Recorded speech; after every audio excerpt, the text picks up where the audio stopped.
a second, okay? Okay, so we're live on Facebook. I'll be back in a minute or two. Should be live on Twitter. I'm gonna run down and get the guests. So we're live on Twitter. We are. We're live on everything. Okay. I'll be back, folks.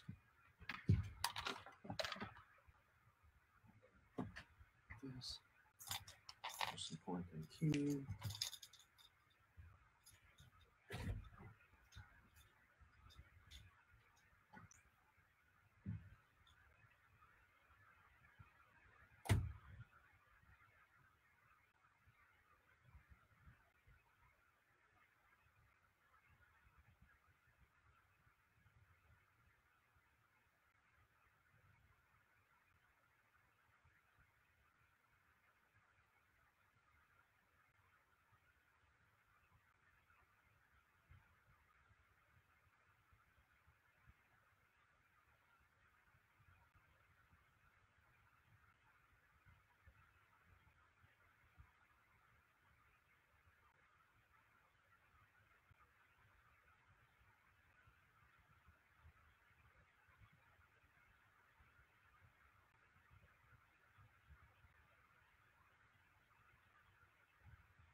Okay, sorry guys. Okay, got the guest. Wendy, she's a gold medalist. Philip should be here in a little bit. Philip Bryant. Just getting started. Oh. Okay, let's try to. So yeah. Hold on. Okay. Okay. So Philip.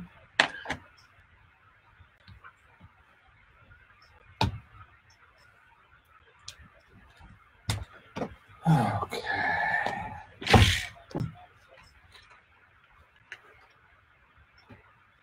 Phone. Time. Oh, guys, you gotta check this stuff out. Where's it going?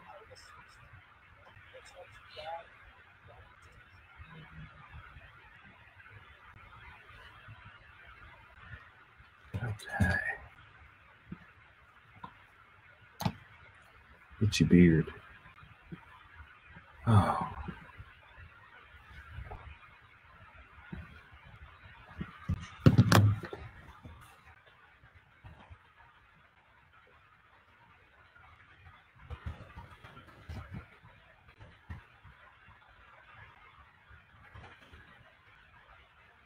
Hey guys, we're just setting up. It's gonna be a little bit. I got some real wild stuff. Talk to you guys a bit about Sylvia Garcia. The news isn't talking about this very much. My final thought is that this situation You between gotta me and Sylvia.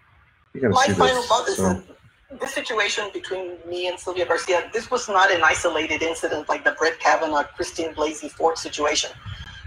Mine was in the workplace and outside the workplace. She just continued, any little opportunity she had, and this was a pattern of events. It was a series of events, and they're all documented. And again, my grievance is still open. wild.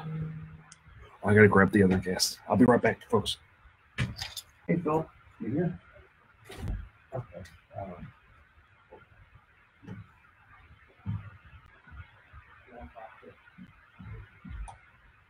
Grab a seat right there, Wendy. I'm gonna go grab Phil. I'll be right back. Okay, right here. We're live on yeah, right there's there is social media going on. It's all Okay. Okay.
Hi. How you doing? Wendy. Philip, Nice to meet you. Taking over Eric's spot. Okay. This is the Phil Paul Bryant show now. Hey. What's up, Chris, brother? Jim? Yeah. So do you know what we're doing? I don't Because know. I don't. Yeah, I think we're talking about your book, right?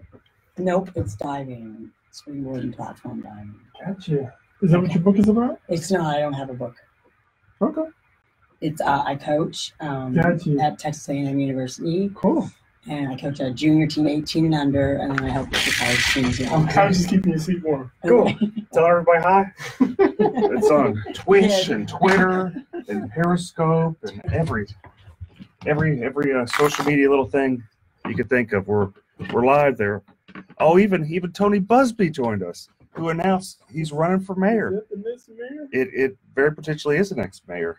That's a good stuff to talk about. Actually, I'm a big fan of Busby. Big fan of Busby. He's got the right personality to do You it. think you can give me an invitation to the Christmas party this year? Oh man, have you heard anything about Busby's Christmas parties? No. He had Snoop Certainly. Dogg. He Oh, had no Snoop way. Dogg at his. Fantastic. He had Snoop. Oh my He had gosh. Snoop Dogg at his. Fantastic. Oh, he's great. Wild. Oh man. Is he coming back? No, it's not this time. No Snoop Dogg this time. But it was a really good Christmas party. Really good Christmas party. Oh man. I'm glad I joined in. We can talk about that. That's a good thing to talk about.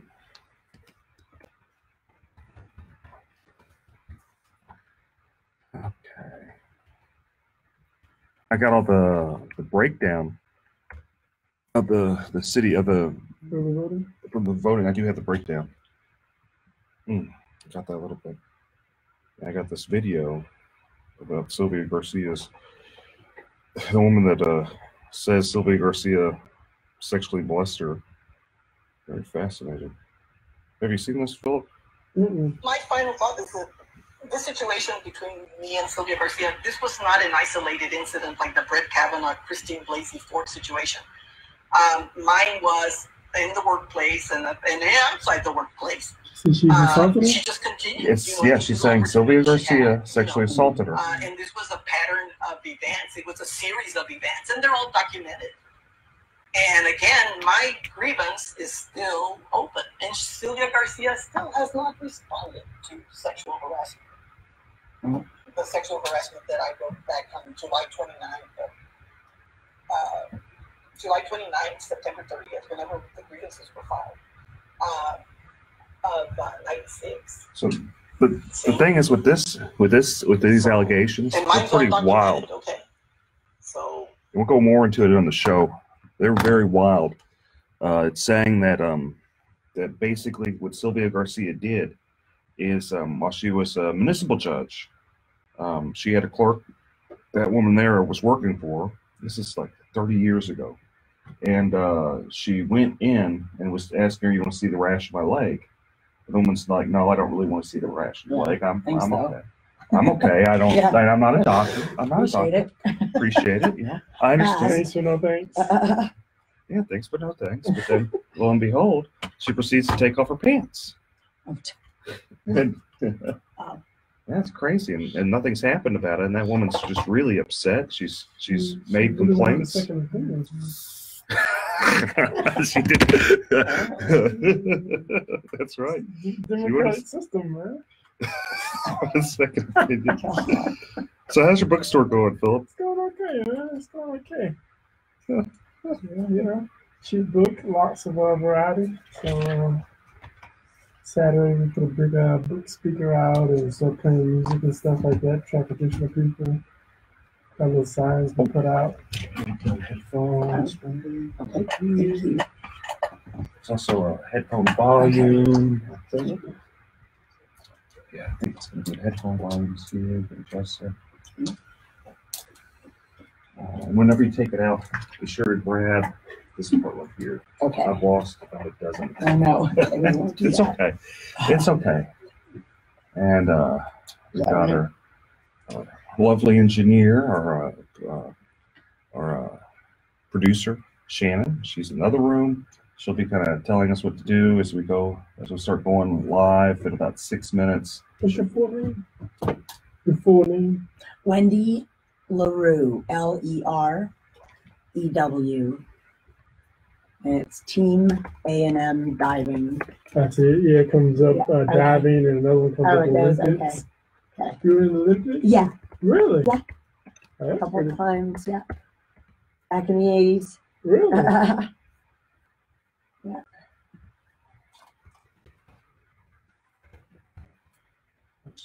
Awesome.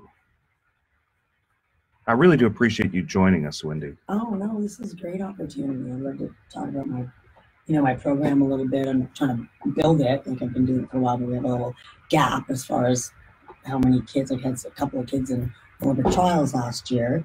Excuse me. Mr. J. LaRue, that your husband? Yes, yeah, he's the head Texas A&M coach. Wow.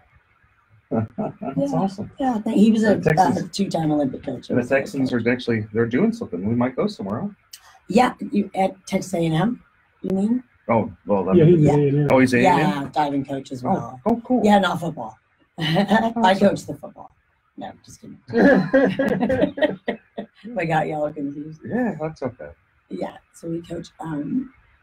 I coach for the U.S. national team as well, junior national team, and he was like a two-time coach, and he wasn't my coach, but so I was been running a program there for about 8 years at Texas A&M, and it's 18 members, so junior kids. We call that junior diving, and they're the ones that are getting ready for the Olympic trials and getting ready for college scholarships, that sort of thing. So kind of how we do this is there's going to be 4 segments. The first segment, I'm going to kind of talk a little bit and bring Philip in, and we might bring you in we're going to go over different topics of like general stuff that goes on. About the third segment is going to be when we're going to focus on you and all the stuff that you've done, and then we're going to kind of tie it in with the last segment, kind of tie in what you've done, kind of summarize all we've done. for all we Okay. talked about. Super. Just kind of, so we'll start. I'll just keep my mouth shut till No. I'm spoken to. Yeah. That's you can feel free to chime in. Just don't talk. We try not to talk over each other. Try to be very respective, and try not to be too angry. We'll have our own mind. This stuff with politics lately, it's like it's just so much bad energy. Yeah, You have your own opinions. I I'm respect happy anyone's opinion. that stuff's going on. I mean, I think he's, like not politically correct or anything like that. He's not. He's a wild one. Trump is, but he's certainly moving and shaking things. I voted for Trump. He did not, but that's okay. Yeah, I did. And, that's okay. I have daughters. I can understand. Says some silly things, and he's not very articulate for someone who's a president. But he's getting it done. So I think that's he tries. What matters most. Some people think he doesn't try. He's quite brilliant. I mean, he's a brilliant businessman. Let's face it. I think he's an excellent marketer. I think. Yeah. Relative. Yes, absolutely. Well, he got something like $3 billion of free media whenever he first ran for president. That in alone, he already won. It didn't matter whether he became president or not. Yeah. It's like someone gives him $3 billion free. He and all his friends, he's got his own.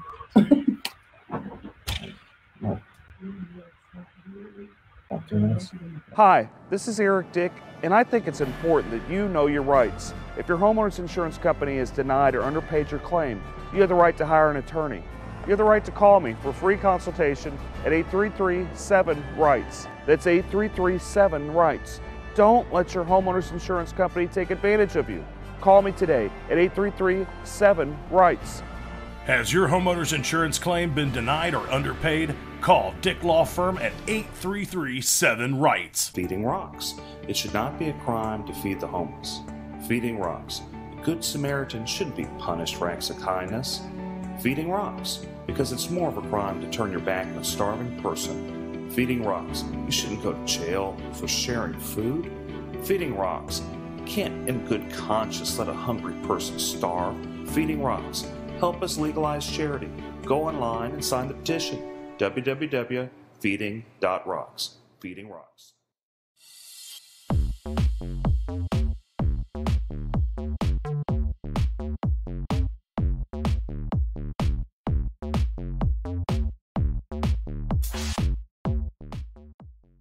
I got about 3 minutes.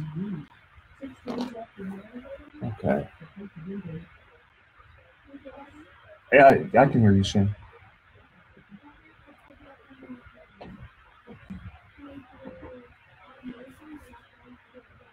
Okay.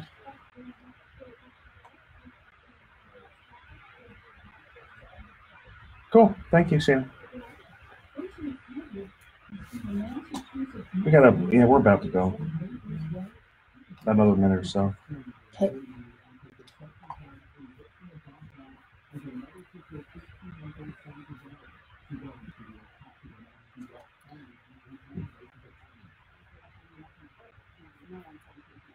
Okay.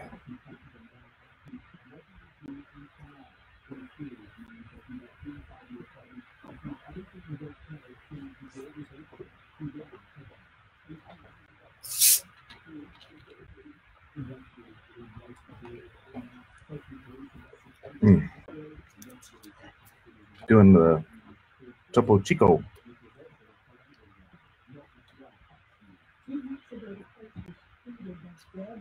Okay.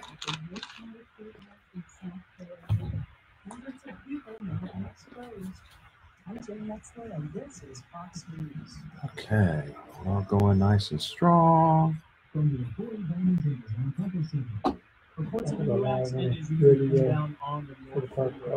going to talk Olympics, US Olympics. That's pretty cool. We got our Olympic champion here. Yeah, Wendy. When you put it on the Eric Big Show, this is King PRC 948. 950. Keep listening up to 740. 740, 950.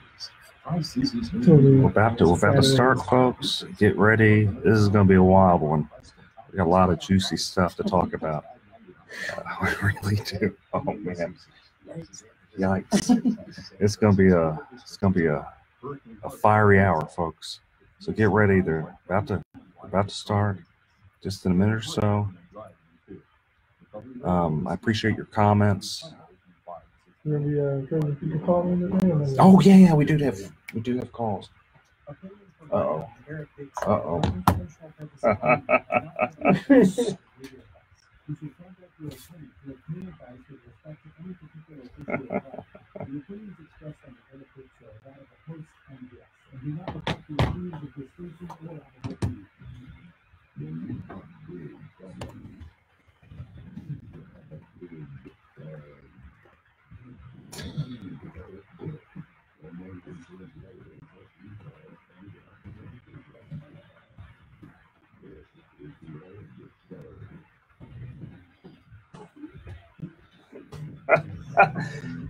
Oh my goodness. Oh wow. We're back. We're back again. Back again, folks. I'm being a little too loud. Producer Shan's getting mad at me. I've already got in trouble. Just got here, folks. Back for more. Back for more. Philip Paul Bryant is riding shotgun with me, and our special guest, we have an Olympic champion, Wendy, was it LeBron? LaRue. I'm horrible. LeBron. Come on, this isn't the Lakers. I know. Or Cleveland or Miami. I can keep going, right? Well, the Rockets have been doing so bad. Didn't they finally win one? Yeah. Finally won one. Oh my goodness, they've been doing so bad. Okay. I think they're trying to convince Milwaukee that we deserve a new player. Who's that other player they're trying to get? I haven't been paying attention to that. I've been crying when I'm sitting in the seats watching them play. That's what I've been doing, is crying whenever I see Harden was out 2 games and CP3 was out 2 games. The only game we won before last night was with the Lakers, when it was just a downright brawl. It looked more like it was hockey than it was the Rockets and basketball. But okay, so let's go into it. Hurricane Michael caused $2 billion of damage. That's what the reports are saying from the Wow. So it's going to take a while for people in Florida to really recover from that. And when dealing with insurance companies, it's often difficult, and I'm sure a lot of them are finding out. We had in Houston a storm during Halloween, but it wasn't anywhere near as bad as the poor people in Florida and with Michael. But I'm sure a lot of people in we're getting a lot of pockets of flooding too. I know some people there in the Astrodome that kind of got stuck, and people, I don't know. Every time it floods, people still try to drive through the water. I don't know why. It's like Halloween was pretty active in my neighborhood, though, I have to say. Right. The kids got out there in the rain and the tornadoes. The kids don't care anything about any rain. They're not gonna let that stop them. But it seems, though, every time that there's a holiday in Houston, we get a flood. Like we had the Tax Day flood, Memorial Day flood. 16, yeah. I mean, we've been flooded for like for the last 5 years. Every year we get a flood, with the pinnacle being Hurricane Harvey. Yes. So my question is, we got Tony Busby, who's a multi-millionaire attorney that has some of the best Christmas parties out there, folks. I'm just telling you, the best Christmas parties that ever were. Let's see if I get on the list this year, man. That'd be. I can't really vouch for the Christmas parties, man. I seen it on your social media. I saw you go live at the Snoop Dogg concert, but unless I'm gonna personally get an invitation, man, I don't know. Yes. I feel like the party isn't cool unless Philip Paul Bryant is there. Like that's just my perspective. Maybe I'm being biased. Me too, actually. But back in high school, the party wasn't cool unless the coolest people in the school showed up, man. And he's wrong for not inviting Philip. But my question is, I went on a tangent about his Christmas parties. They really are all that in a bag of chips. But he decided he's going to run for mayor. He decided, and he called it way, way early. Like, you don't even have the current elections happen yet. Yeah. Is this just some rich guy being crazy? Is this like a serious campaign? What do you think, Philip? It seemed pretty sincere. I watched the Isaiah Factor. I watched the Isaiah Factor interview, and Isaiah asked him the exact same question: "Are you serious about this?" And his response seemed pretty sincere. I mean, the rest of the interview was pretty casual, pretty funny, pretty pretty jokingly. But when they specifically asked him, was he going to actually run for mayor? Should people take him serious? I heard a change of tune in his response. So that tells me the guy's giving some pretty serious thought. Is he an improvement from Turner, or is he good, bad, ugly? What do we think? Well, from the perspective of just analyzing him, you're able to kind of get a track record based on Turner. You know, he's had 4 years as mayor, or 3 years as mayor as of now, 26 years as a state representative. So we can actually give him a proper report card. Whether you give him a A or a D or F, you have the ability to do that based on the actual track record. So with Tony Busby, you don't necessarily have that track record. It's just kind of based on what his view is, what his vision is for the city. And so it's almost an unfair comparison as far as giving them both a report card, because one is just based on ideas, and the other you can actually say, nah, you didn't deliver on this, you didn't fix the potholes, you didn't lower the taxes, you got in a huge fight with the firefighters. I just had to throw that in there. Well, we can go into the firefighters. I had to throw that in there. Right, but to answer your question, I don't necessarily. It's hard to say if it would be an improvement, because it's not necessarily a track record to run on. Running the business is different from running the municipal and the government entity. Well, but he makes a pitch that, look, I don't need the job. I'm not going to take the money. I'm doing this to make Houston like the top of the city that it could be. I go to all these other places. They talk about how much they love London, how much they love New York, but they don't say such fondness with Houston. And I've had enough. I'm going to change that. That's kind of that, and it's early, and maybe it's eccentric for him to say something like that. Who knows? But I mean, is there something to be said about that? I don't know. I mean, if he's willing to give me the $235,000 a year, that he's apparently going to have some sort of voter lottery, I probably have a different perspective. I'd probably be a little bit more optimistic if I had the $235,000 in the bank account. But Let's say. Have you been okay? Have you been paying attention to this any, Wendy? You know what? On the national level, I have. Well, we'll get back to the national level. There's a whole lot of great stuff in store for you folks. She's got to tell us how we can participate in the Olympics. Oh, we're gonna get to Wendy. Trust me. We'll be back. Working out, man. These muscles aren't just for show. I know, Philip. A little bit for show. We'll be back, folks. We'll be back in a few. The gun show. They should switch the name. I like that. The gun show. There, Dick.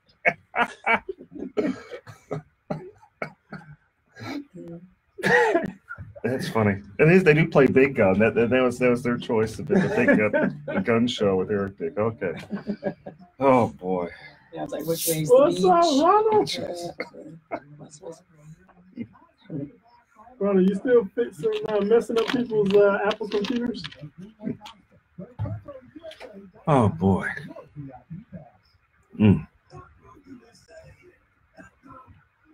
Yeah, I don't know about his response on the. What he's gonna do with the $235,000 salary? He wasn't gonna take a salary. That's kind of wild. You say you're a gonna lottery to a charity. He's gonna have a lottery. Give it to some random person. Right. Give it to the voters. That's wild. Have the lottery drawing. Everyone who voted for me gets to participate in the lottery drawing. Wait, is he still listening in over there? I don't want to mess up my chances to get to the Christmas party. That was pretty awesome, man. Coming there with my little Tupperware, man. Like, it was really it was really a good. Take Christmas mine party. to go. I don't really. Really? Yeah. I'm a connoisseur of Christmas parties. It was by far the best one I've ever gone to. Christmas party connoisseur. Yeah. That's funny. I was He's a surprised. pro. Usually the I was Kumashes surprised. have really good Christmas parties. Kumashes do have You excellent get there Christmas early parties. because the food goes, but they have the free bar that's all night. Oh, that's yeah. Oh, yeah. I have that. I'm not And going unless they have that. Right. It's not a party unless the booze is free. oh, they got it good. You need something really to celebrate. So you want to go into Prop B? Firefighters? Yeah, you want to go to Prop B? Yeah, let's talk about that. We can go to Prop B. I can go into the breakdown of what the local Republican Party says the votes are, and then we can kind of. I got a couple other things to talk about. We're going to talk about What do you got? Obama, man, coming back on tour. The Right. Obama tour. Dadgummit, producer Shannon making me actually. I'm sitting here just playing around, and she's making me go back to work. Got to go back to work. Got to go back to work. Dadgummit. Okay, folks, we're back. We were just talking about city politics. We're going to go back into that a little bit more. Philip was talking about the firefighters, and I'd love to talk about, my dad's a retired firefighter, so I'm just exceptionally biased on Proposition B. But let's talk about Proposition B. Philip, what do you think? I'm really concerned, and I try my best. I honestly do try my best not to say anything negative about our current mayor, because he has a hard job. He signed up for it, but he does still have a hard job balancing the city and local issues. But when you pin in the firefighters against the police department, that just seems you can't do that. You can't have people battling whether or not who's more important, who does a harder job, police or firefighters. Should they make the same amount of money? Is Houston firefighters paid lower proportionally than other counties around the state? I mean, this is crazy. Who wants to argue or who wants to vote against firefighters? I think come Tuesday, 7 o'clock, when those early vote numbers hit, by the end of the night, I think the city's going to have a serious problem when the citizens who are most likely going to stand up with the firefighters. I mean, those guys. I don't see how you can't stand up with the firefighters. I mean, if Those you're guys running to burning buildings and save babies and your family They're just members. everywhere. They're fearless. I mean, So- you lose a cat in the tree. I mean, they're showing up. Yeah. Oh, what I say is, if I'm They're not checking you out for ID. They're not asking if you got warrants. They just come to help. Other than Right. if you want to compare them to police officers, I mean, this is crazy conversation to even have to have. I think the city's going to have to figure out a way to get the firefighters a raise. So it's the heads. Mayor Turner loses. Tails, he loses. Well, technically, it gives him an excuse to start laying off city employees and start cutting services. But So if he does that, is he going to he's suffer? going to have to do it anyway. Is- So the firefighters lose this battle, and they lose the proposition, and he doesn't have to give the firefighters a raise, and he still has to cut city services. It's going to look bad. So in my opinion, it gives him an excuse to cut city services, which the city has to do. But if he does that, doesn't he suffer the potential repercussions that Anise Parker did, where when she started laying people off, she avoided a runoff from 2 unknown people by 800 votes. You were one of those. I was not one of the unknown people at that time. That was I know you're talking about. You talking Fernando Herrera and Jack O'Connor. Both of them ran. Still 2 unknown people. They spent a total of maybe 80,000 total, I got you. maybe 40,000 each, and they came striking distance Right. from. Somewhere like 53. Hi, this is Eric Dick, and I think it's important that you know your rights. If your homeowner's insurance company has denied or underpaid your claim, you have the right to hire an attorney. You have the right to call me for free consultation at 833-7-RIGHTS. That's 833-7-RIGHTS. Don't let your homeowner's insurance company take advantage of you. Call me today at 833-7-RIGHTS. Has your homeowner's insurance claim been denied or underpaid? Call Dick Law Firm at 833-7-RIGHTS. Feeding rocks.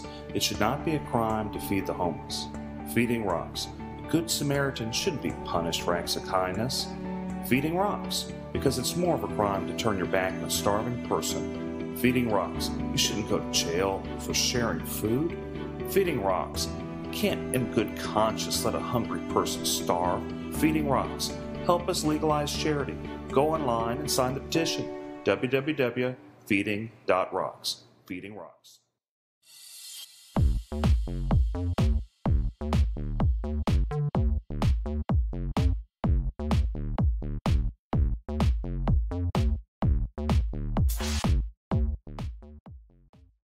Versus No, she won 50.01. Okay. 001. She won by 800 votes. She avoided a runoff against people that had no funding because she became so horribly unpopular for a number of things. One of them included laying people off. So if he does lay people off, does he get around the area that he's vulnerable during this election cycle? Yeah, I mean, if city services start to fluctuate, or people don't, not pick up the trash on time, or city potholes aren't getting fixed as quickly as possible, you're going to suffer that either way it goes. But I tell you, come February, March of next year, some city parks and libraries are going to start closing. I mean, it's inevitable. Okay, and that's sad. That's sad that the city can't allocate its resources responsibly and do the things it necessarily needs to do. Instead of, every time I've ran for city office, I talked about how you got to do the basic things, do a good job at it before you start doing the ancillary things. Expensive art, those type of things. Maybe you should run next year, Mr. Eric. Can we talk about that? Are we allowed to talk about that? We aren't going to talk about that. No, I already got enough. I got it. No. But what we can talk about is so early voting's done. We've got all the ballot by mail, all the early voting's done, and I've got kind of a breakdown of the numbers if people want some intel. This is an exclusive. This is an Eric Dick exclusive. We got like a theme music right there, like when you say something like that. Well, it is exclusive. This isn't exclusive. Okay, so a total of 106 people voted. Of that, about 36.5% had some type of Republican history. 30% had no history at all, and then 33.18, about 33% had Democrat history. So, I mean, there's one. Yes, that seems scary. Well, but let's run with this for a couple times. This is for a couple different things. One is this is the highest turnout we've ever had for a non-presidential year. This is countywide. This is countywide. Nearly 1 million people voted. 852,000 people voted early, ballot by mail or early voting. And of that, 37%, some type of Republican, 30% none, no history at all. New voters, See, that's the thing. I think all of the campaigning and locally and nationwide, it's getting people going. I just don't know if Ted Cruz is out there registering people to vote, bringing out the vote. I think you've got to give a lot of that credit to possibly Beto. I do give it to Beto, and I've always said that I do not think Ted Cruz is going to win Harris County. I don't think he has the right personality to win Harris County. But he lives in Harris County. That doesn't seem fair. And his neighbors doesn't like him? I'm not commenting about that. What I am commenting about is whenever he ran last time, 6 years ago, he barely won Harris County from an unknown person. Beto is known and liked in certain pockets. And in full disclosure, I voted for Ted Cruz. I'm a Ted Cruz supporter. But I'm saying that, that Ted Cruz is going to have some serious problems in Harris County. And, if I was like Sherry Dean, or if I was Roy Moore or David, Farr, I'd be upset with Ted Cruz, because the whole reason Harris County's, changing, the whole reason Beto ran is kind of the result of Ted Cruz's arrogance. So in your opinion, Republicans are in trouble in Harris County? I think they are. I think they could be. I think, and some of that's sad because you have some really, really good Republicans. Can we shout out some of those Republicans? You can name names like Sherry Dean. Sherry Dean, that's my people right there. Sherry's a nice judge. Dean. She does the backpack to Fifth Ward every year. Her and Judge Moore and Judge John Schmoody. Alicia Franklin York, The family law judges are really good in Harris Charlie County. Prime. I'm How are sorry. their Christmas parties? Not nearly as That's what I good as wanna know. They need to Busby's. get No. their Christmas party game up, man. Now I think about it, that's an excellent. That's why she's an Olympic champion right here. Sense of humor. Yeah. Thinks outside of the box. So just going on politics, we got a little bit more, and then we can start going into talking about our fantastic guest. Is Sylvia Garcia. There's more information about her potentially sexually assaulting this poor woman. We got a video that I was showing the people earlier on Facebook and Instagram and Twitter and Twitch and Periscope, and I was showing them this video. It doesn't seem as bad, and I'm going to get some backlash on this, but it just doesn't seem as bad when I guess the lady had a medical condition, and she just wanted a second opinion about it. So backstory is Sylvia Garcia is a municipal judge, and one of the instances, the victim says it happened a lot of times. One of the instances is Sylvia saying she has a rash. She wants the victim to look at the rash in her leg, and the woman says, "No, I'm not a doctor. I'm okay. I'm all this stuff." Sylvia continues to take down her pants, show her the rash, and just kind of rub on her. You have to say allegedly. You're the attorney, Eric. You have to say allegedly. They've also changed with the anti-SLAPP law, and there's not such a tort reform has made defamation almost impossible to sue under. So and she seems pretty sincere. So what she says, I guess it is allegedly. I guess not very allegedly, but I wonder, was the rash allegedly? Was it an alleged rash as well as an alleged pants removal? But my questions are Innocent until proven guilty. Yeah, I guess innocent. So this woman seems like she really believes it. So, is it okay? Is it okay that there's no investigation, nothing? This is someone what that's women do though. They go together in the restroom. They take restroom breaks together. I thought that was a woman thing. I don't know. We're not terribly I wouldn't shy. show any rashes to. Well, strangers maybe not. is it something common? I'm not a woman. I do have 2 daughters. I'm married to a woman. I have 2 sisters. But Wendy, is it something common that women do? I got a rash. You want to see it? No, I don't want to see it. Well, if you're good friends and you're at a restaurant or something, and then you're off to the ladies' room together, that's sometimes, I guess, how it would go. But again, you'd have to be pretty good acquaintances, I would think. Not in a business environment, like it's No. a judge to I a agree. secretary. Hey, check out my rash. No, I'm No, cool. not appropriate. Maybe we should look at the bylaws of the company. Maybe that's a requirement that they give second opinions on rashes and strange. Well, it's the city of Houston. It could be. It's the city of Houston. Stranger things. It is the city of Houston. I wouldn't be surprised.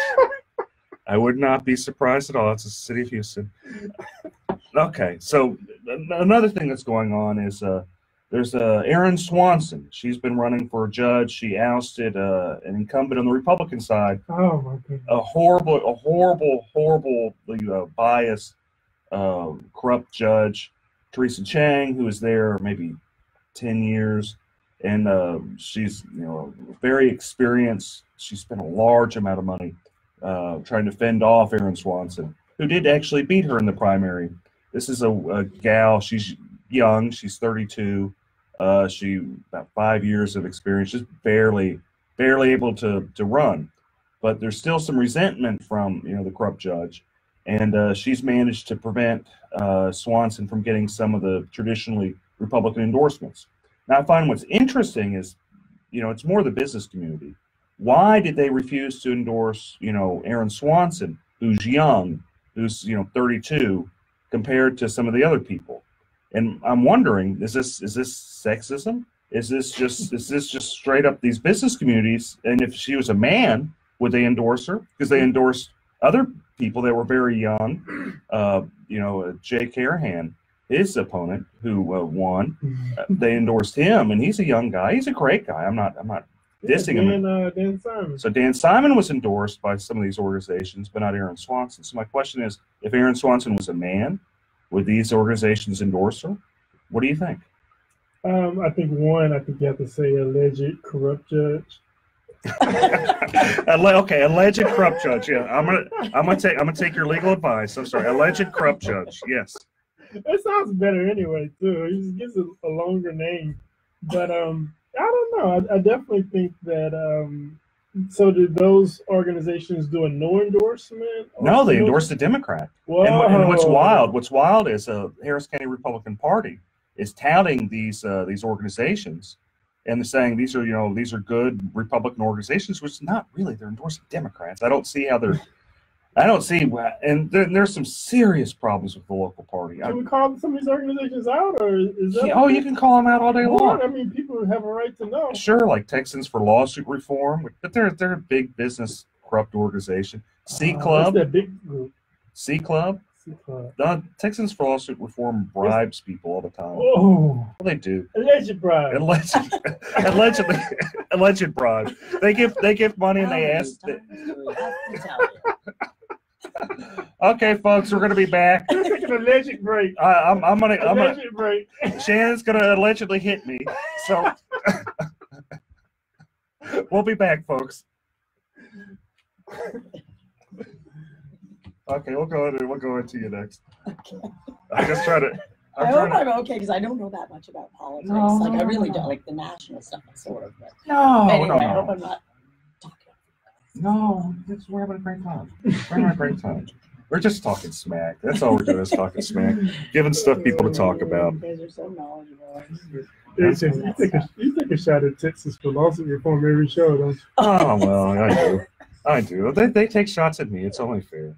They do take shots at me, so it's only fair. Only fair. You can tell us about your how you got into what made you guys start the organization? Sure. Yeah, I've been sort of doing it all my life. I've stayed in coaching. Yeah, glad to. It's really awesome. How people find out more information about it. That would be great. It's super. Like I said, I've got a small group right now. I'd like to see it grow. It's a very small sport. It's not. You see it every 4 years at the Olympics, and people understand how much you work at doing that. It's very difficult. It's very difficult. Conditioning, the fear factor. Did you receive a medal or anything? No, I did on the world level, world championships. The Olympics, actually, frankly, I choked. No, that's happened. Yeah, and it was my first one competing, and you're 21 years old, and I mean you've been diving a long time, but still you get a little deer in the headlights, and it's whoever either has the most experience or whoever just has a darn great day. You compete against those world people, that field, for at least 4 years on the international circuit. You tour Europe, World Championships, Pan Am Games, things like that. And so you're with the same field. So you're used to competing against them. But then when you get to the Olympic level, again, the cameras, the crowds, everybody sort of it can get to you. So it's whoever's got the eye of the tiger, I guess, on that day, or luck, or how you feel, or if you've got your slept good. I know.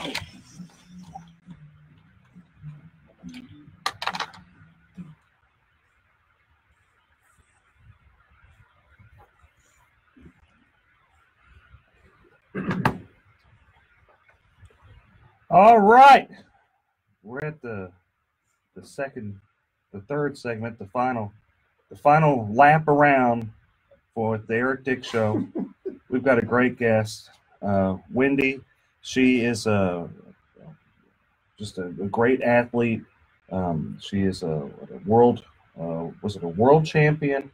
You were in the Olympics. Right. Yeah. World Championships, World Phoenix Cup, similar to the Olympic Games, but again, not the huge publicity that the Olympics get every 4 years. So, Wendy, tell me about being in the Olympics, because that just seems just so wild. It really is quite an experience. You stay in a village. You usually get there about 2 weeks before the actual games start. The opening ceremonies is just crazy. I mean, I'm sure you've seen it on TV these days, what the production that they go into, and all the athletes go in and we watch the whole thing. And the closing ceremonies as well. So it's you stay in a village with all the other athletes. The best thing about it is I think that you've got all of the sports there, everybody is sort of at their peak condition and mentally, physically within their sport. And you've got that in common, no matter from where you come, no matter from what country you are. It's just peace and that beautiful thing in common, that you just sportsmanship and you just want to do the best you can and you're rooting for other people too. Really? So you guys are like making faces at each other No. and elbowing each other when you're not hoping the other person breaks an ankle on the way? No, well, no, some of the girls do. The girls can be a little catty, you know. The guys are cool. But Pulling Tanya Harding's. oh, here and yeah, there. yeah. The old whack in the knee. Asking do you look at their rash? Never done that and shan't. No. So, you went to the Olympics, which is probably just an amazing experience. How long did it take you to train to get get there to Well, be? you know, in the I Olympics? was quite lucky. I did gymnastics. For people, you know, wonder how you find out about a sport like diving and how would you start in that. And you know, gymnastics, cheerleading, dance, things that are sort of acrobatic. Anyway, I did gymnastics till I was 12.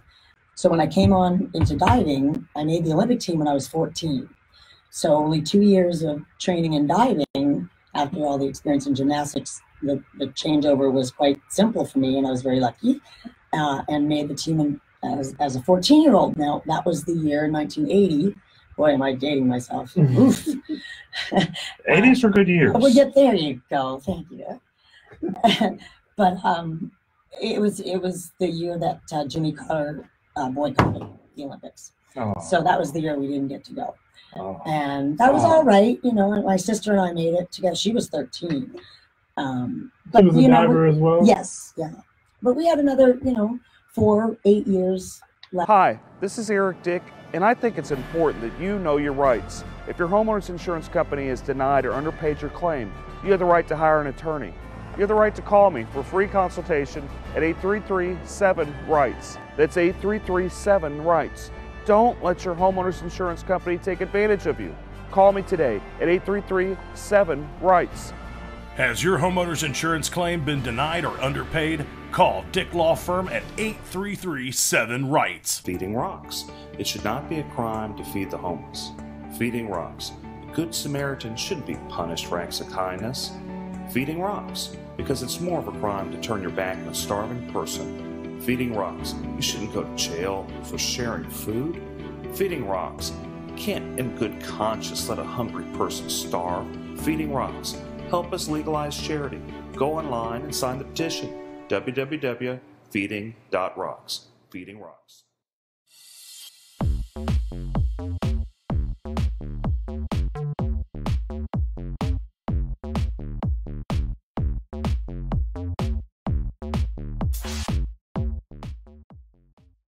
In us to make another team. It was very difficult for a lot of the people I know and the older ones that it was their one and only Olympics. That was their shot. They made the team and they didn't get to go. So that was sort of, a political faux pas, if you ask me. It's supposed to be about the peace and the sportsmanship amongst all of the countries. And it was a bad call in my opinion, not because I'm an Olympian, but just I think in general, the whole auspice of the Olympic Games was sort of lost that year. Yeah. So how many times have you gone to the Olympics? Well, just once. I made 2 Olympic teams, but again, 1980 we didn't get to go. 84 was in LA, and I sort of choked at the trials. Oh wow! But and then made it in 88. Do you actually go to the Olympics these days, even though you're not participating? No, it depends on where it is. No. I would like to eventually go as a coach. That's my, my dream. I've been coaching for probably about, 25 years now. And that's my sort of next goal is to have an Olympian myself that I work with. So how hard is it to even qualify for the Olympics? It's pretty thick and deep. Again, the experience that you need to have as far as keeping it together in competition. It's not a team sport. I mean, you have to perform in a team sport, and it's a different ball of wax. But you're on show. It's just you. It's silent, and it's all you. And you've got 8 tries or 10 tries with different dives that you got to do, and very difficult ones. So again, as I mentioned, it's the eye of the tiger, and it's whoever, comes out on top. But it does take an extensive amount of training. Diving's not a simple thing to do. So you're training for this like every year for like so many years? Oh yeah, like 6 to 8 hours a day. Most kids now are homeschooled. The ones that want to really do it and want to go all the way with it.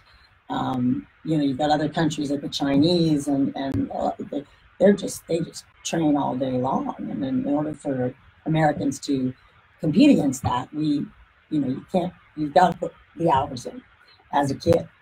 And that's what it takes. It's very competitive as far as, skill and conditioning and that sort of thing goes. So it's stuff you train for like however many years before. Oh yeah, at least 10 to 15 even. Wow.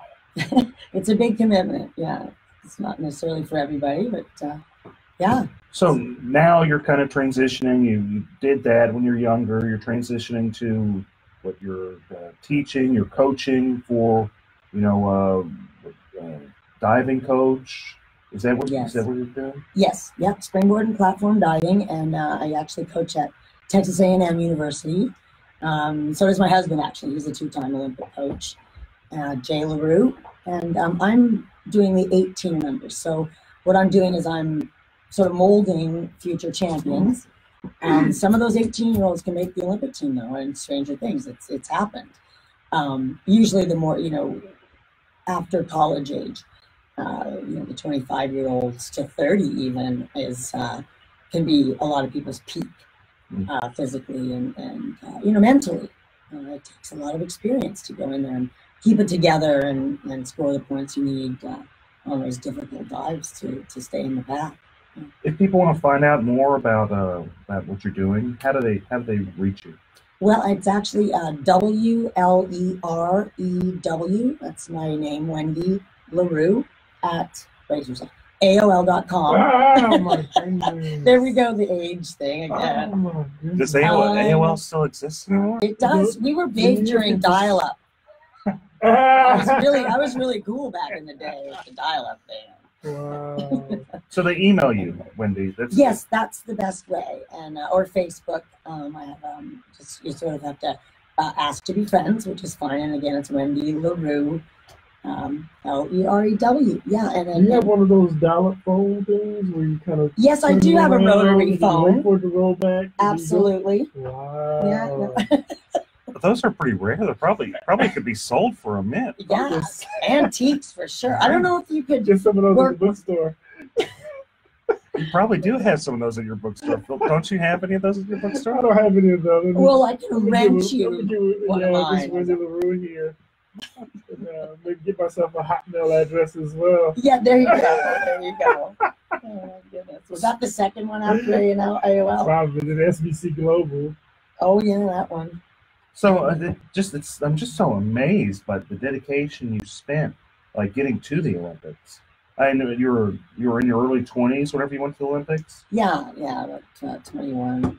So you've been training since you had been training since you're like 15, 14, well, yeah, 13? 12 actually, and then but in gymnastics it was age 6 to age 12, 4 or 5 hours a day after school. It's you have to have sort of a bit of a screw loose to do this. It's really time consuming. I wouldn't say screw loose. You just have dedication. It's just something you feel strongly about. I think it's good that people feel committed about something and work towards a goal. And it's clearly you might have wanted to get a gold medal with the Olympics, but unfortunately you weren't able. But at minimum you were able to make the Olympics, which is so much more than what many people can say that they've done in their life.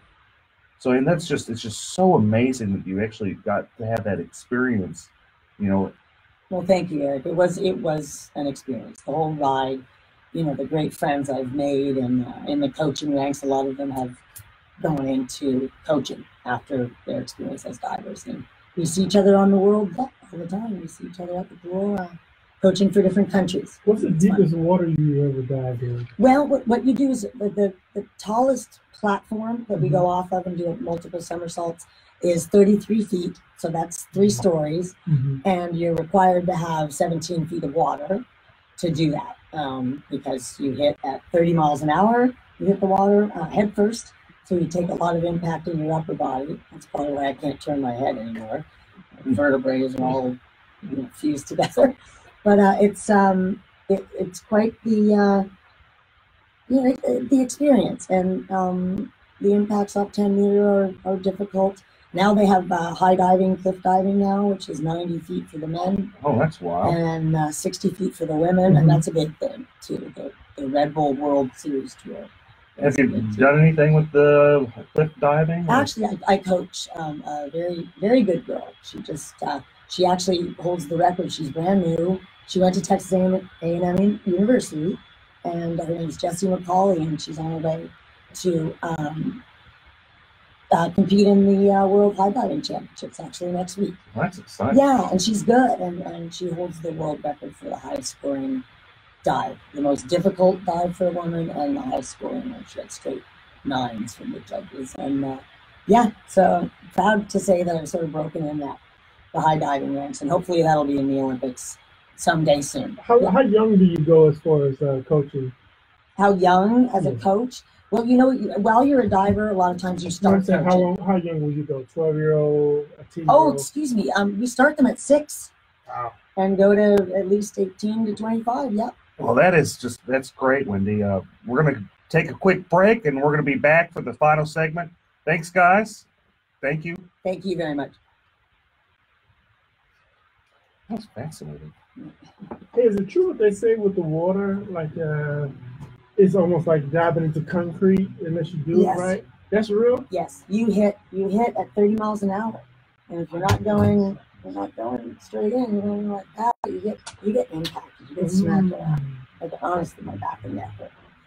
Springboard divers do okay. They're 10 feet off the water. It's not that serious, but the higher the 3 stories up there. So you really doing this little arrow thing, you really breaking that water? Yeah, you're doing it. Hey guys, feel free to call in 713-212-5950. 713-212-5950. We're going to be taking calls. And try to go in the spot. And there's a fear factor involved. It's not for everybody to go up there. Yeah. I wouldn't even go up to the 30 feet. Oh, yeah, you would need to stop by and jump off with my eyes closed, maybe. Yeah, then you don't know when you're going to hit the water. So it's like, what you do, you have to be a little bit. I mean, I don't mean look at schools to try to train these things out on the bathroom, but diving is just sort of, you got to be a little eccentric, I think, to hurl your body off that height and pray that you land well. I got to ask you, how do you feel about Larry Nassar in the U.S. Olympics? Oh, who? Larry Nassar. Why don't I know that? He's like some type of pervert. Good heavens, no, I'm not aware of him. Are you serious? He's just. That's one of the comments. It's just a comment. No, it's just a comment. It's a comment on the social media. That's Chris. Chris sometimes he's on the show too. So he's being funny. Yeah, he's just wondering. Oh, Chris said that? Yeah. Tell him I said I can handle it. I'll be fine.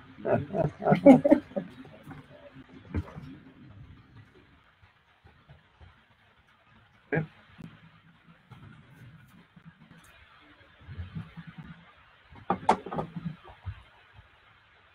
All right. Yep. We're back. We're back for the final segment of the show. We had a great show, great guest, Philip. You got anything going on with your bookstore? Oh yeah, actually, bookstore's doing really well. We've got some huge sales going on. So we just sell $2 kids books, $2 and under kids books. So we got like 6,000 or 7,000 kids books that we just trying to almost give away. And then we got like nonfiction, fiction books, $4 and under. We got like almost 20,000 books that we're just doing for $20 and under, just to, it's not about necessarily trying to make a bunch of money. We're really just trying to get people back into reading, traditional reading, just grabbing a book. I know audiobooks are pretty popular. People like Kindle and stuff like that. But even having your kids watch you read and read them stories as well. I agree. It's brain exercise, and it's such a shame that it seems to be that books are becoming a lost, and it's so fast how it's progressed to where there's only computers. Yeah. But where's your store at, Phil? We're at 3314 Lyons Avenue, so we're about a mile and a half on the outskirts of downtown or in the Cricklewood area. And this is just like a cool little place where, hang out, got a couple of chapters in there. Hopefully you don't just read the book and then put it back in. Well, they're too cheap, and you might as well just take it. $2 a book. $2 a book for kids' book, $4 for regular books. Great for Christmas, goodness. Right. Yeah. Huge, got a huge religious section in there. We've got some legal books in it. I'm just going to see me sneaking around. That's where I get my books at. Is Phil Paul Bookstore. And they have the definition of allegedly. Right. I need to get black. Allegedly $2 kids books. I need to allegedly get a Black's Law Dictionary. Philip's going to highlight allegedly real big for you. You want to say this? You don't want to say it? You say alleged. Right. Yeah. Man, but what's more interesting is that you guys should make sure you guys are following Eric Dick on the Facebook. You'll see me on there. I'm all over his page. But make sure you follow Eric Dick on Facebook.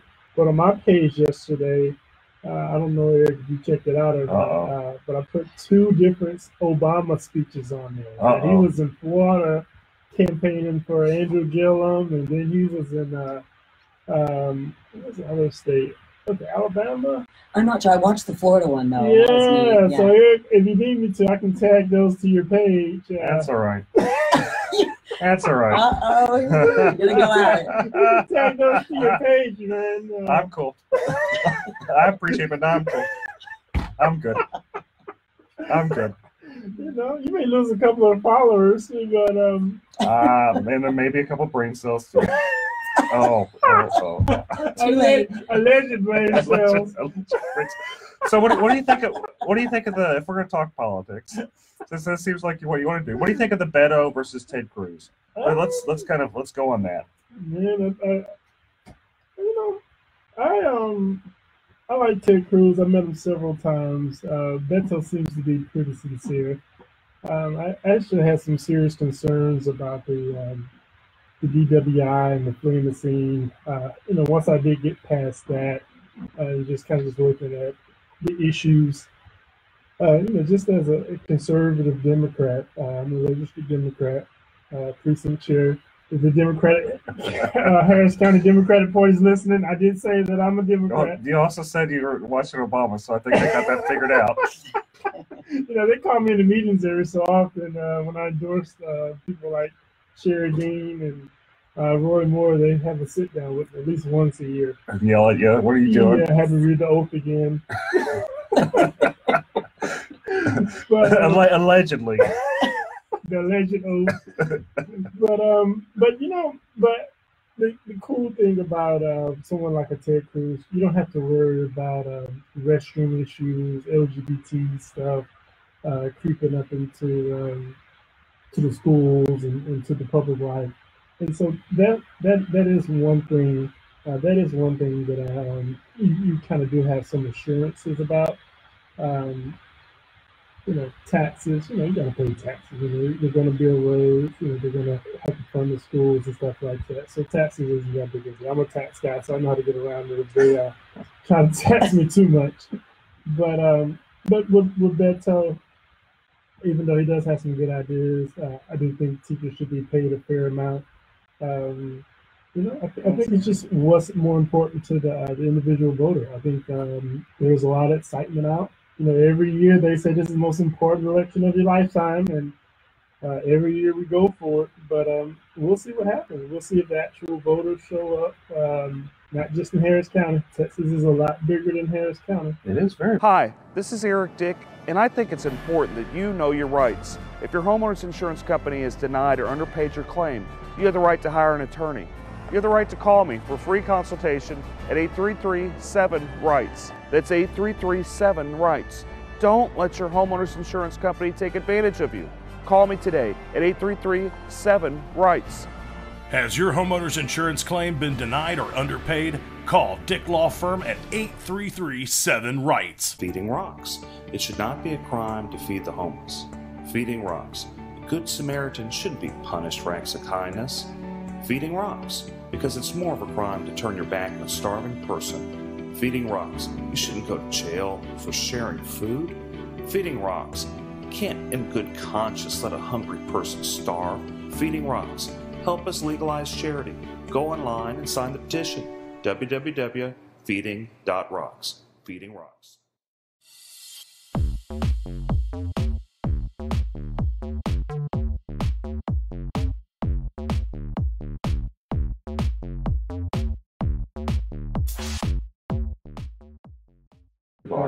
It's one of the biggest counties in the country, but it's still a lot more Texas, and so I'd be very interested to know or some of those increased voter trends, in some of those rural areas where, they don't necessarily have Facebook, they don't have, they're not on Instagram all day, it's a lot of rural area in Texas that Ted Cruz has a lot of support. That's what you think that Ted Cruz would win. And I'm actually a Republican, elected trustee for Harris County Department of Education. I'm going to take the fifth on what I I don't blame you. I don't blame you. Even here.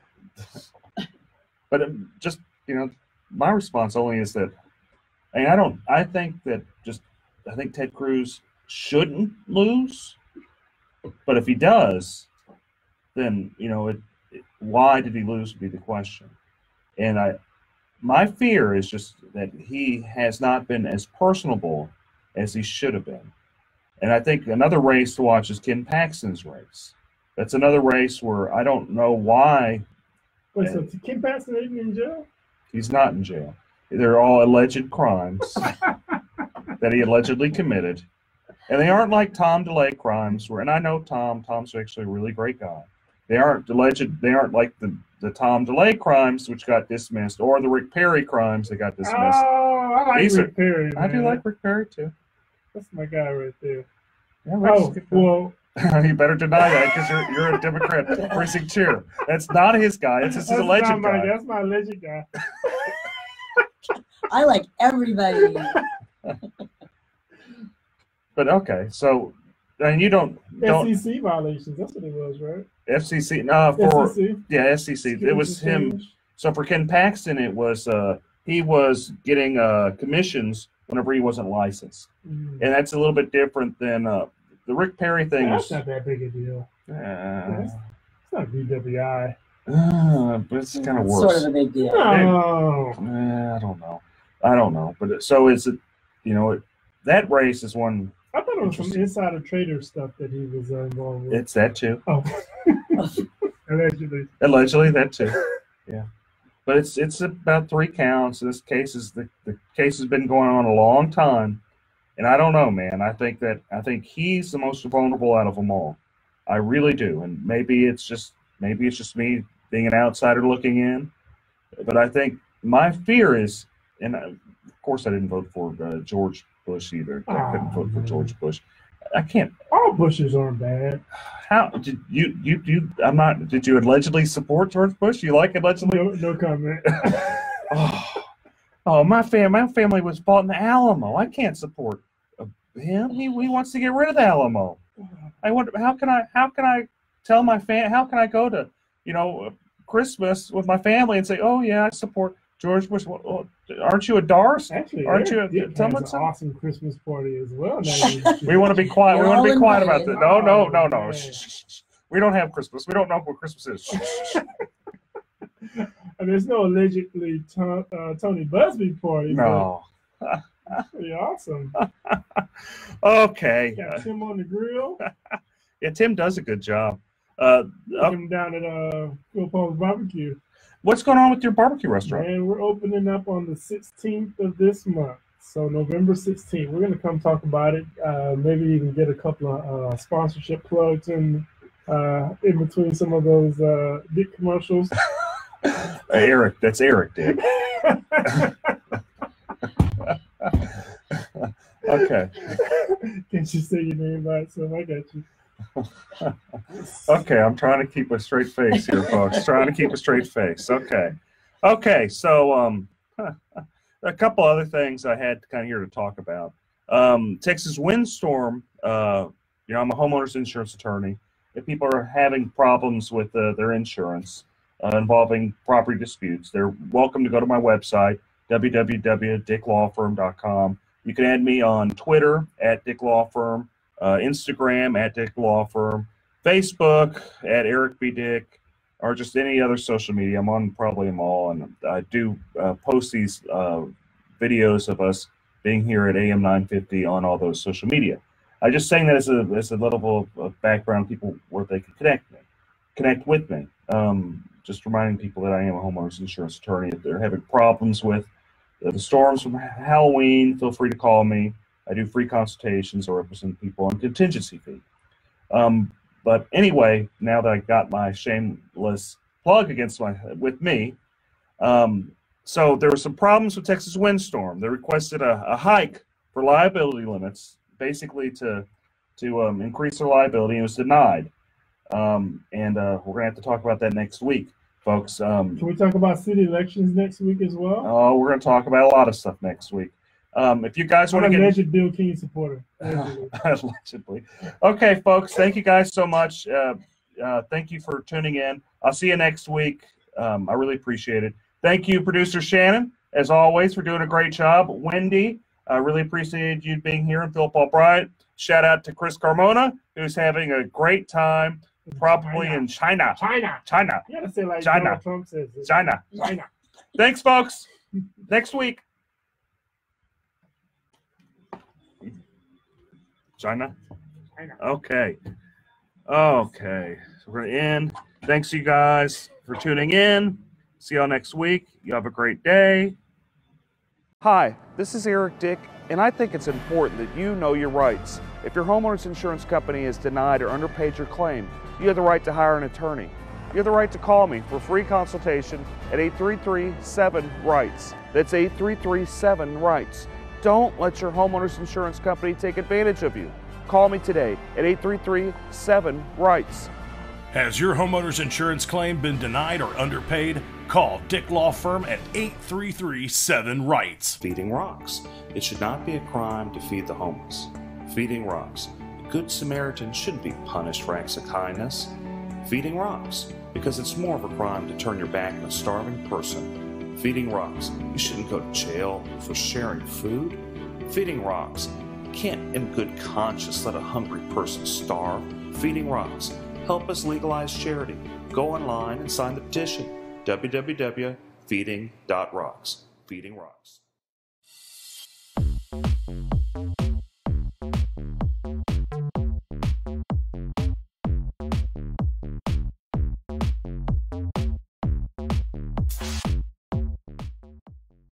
I gotta go live on.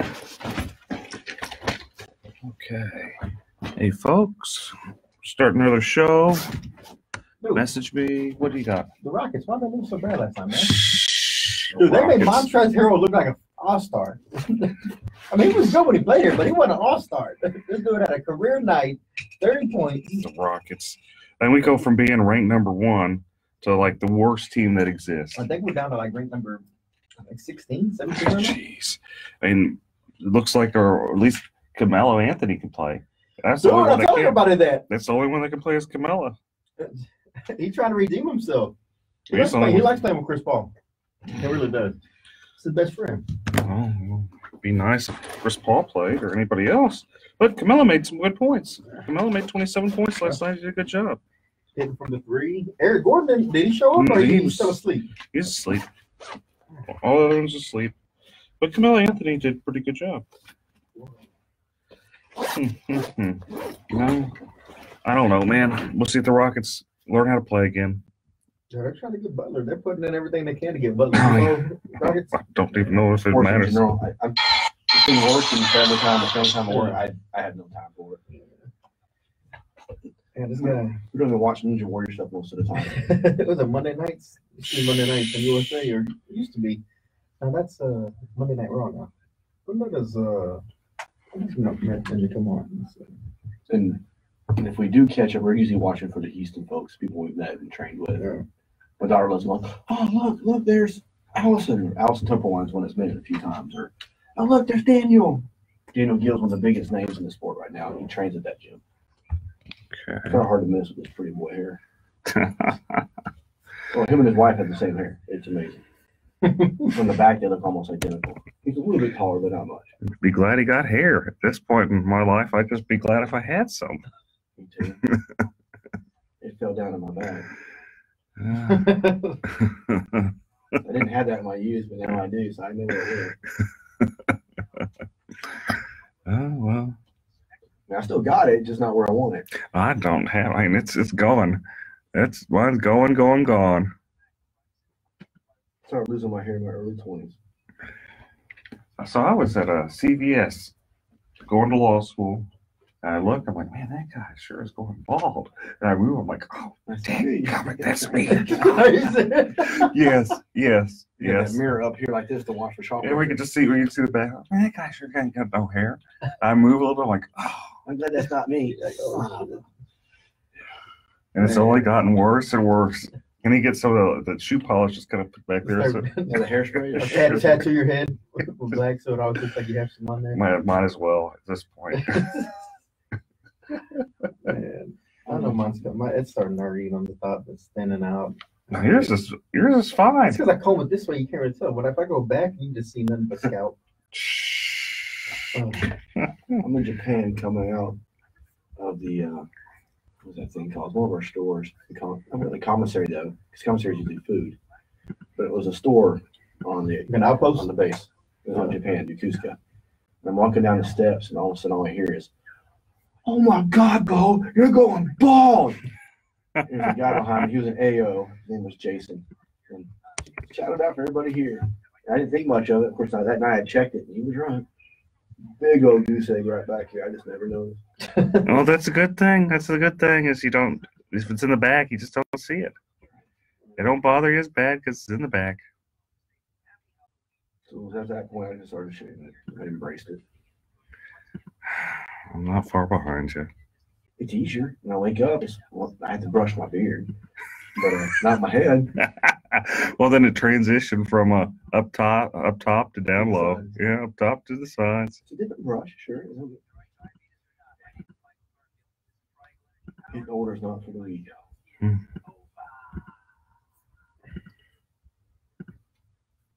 Oh, did I get this thing working? I think I actually got the thing working finally.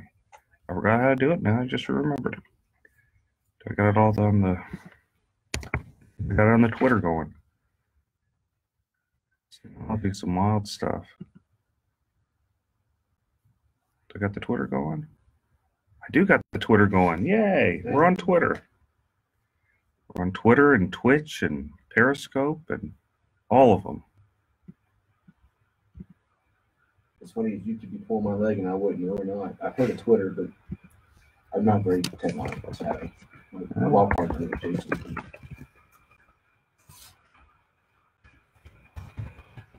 I wouldn't even have a Facebook if it wasn't for my life and stuff. Well, you own a firm. You got to kind of. I'm trying.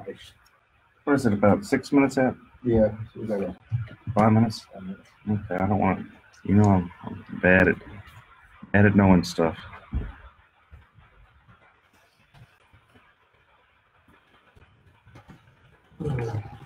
No, I have two main attorneys that are partners. And one of them was Arthur, but it's nice and sweet. Says, "Good luck, bro." The other one says, "Yeah, I've always said you got a face for radio. You'll do great." That's the joke. You got a face for radio. They always tell me that too. What, a face for radio? Yeah. Kind of insult actually, but okay. It really is. We on? Everybody there? Make sure y'all. Well, not us. You got false alarm now. Make sure y'all tune in 9:50 a.m. on your radio dials, or you can always go to the iHeartRadio app and look for 950 KPRC. Check in. Make sure you listen to The Eric Dick Show. We're starting about top of the hour right now, so after the commercials, you will see us on. What's up, Steve? What's up, man? And as always, today's program sponsored by Topo Chico Aqua Mineral Water. The unpaid sponsor. As well as Bragg's Naturally Organic Apple Cider Vinegar All Natural Drink. This is the limeade flavor today. It has a little more tartness to there, but it's really good for you. Really helps with your liver. Make sure you get that Bragg's All Natural Apple Cider Vinegar. Does it really help with your help with your liver? Huh. Hey, Shelly. How y'all doing? Hey, yeah, we're going to talk about voting today. Make sure you get out there. We're going to talk about that and a whole lot of other things today. Real fun show. But as always, call in 713-212-5950, 713-212-5950. Numbers up in the link or the description. But yeah, if you haven't voted, today is a day to vote. You have all day to get out there. Wait in the line, whether it's short, it's long, it's going to be worth it. I'm supposed to say it doesn't matter who you vote for as long as you vote, but it does matter who you vote for. So get out there and vote for the right people. Make sure you vet the candidates and don't just listen to a bunch of nonsense and bullet points and hype. Yes or no for firefighters. Look, I'm torn on the firefighters. Firefighters kind of get what they deserve because they always support the wrong candidates. That's but true. At the same time, if we don't vote yes for Prop B, we're never going to force the city to go in there and control their spending. So you got to vote for Prop B. Yeah, I'd say vote for Prop B just because it forced the city to actually rein in their spending, so they stop spending hundreds of millions of dollars on art projects, and they go back to the basic city services, which the city's supposed to be about. Well, not only that, what happens if we stroke out? If we stroke out, I want the firefighters there. That's true. Pull me on the EMS. I don't want them having to work a second job over at Chick-fil-A. Firefighters just don't put out fires. They also are there for EMT, EMS services. If you're stroking out, you're having a hard time, you got an accident, they're usually right there first on the scene to assess the situation. So vote for Prop B. My dad's retired firefighter too. It's a tough one to say to vote for, but again, was at 72.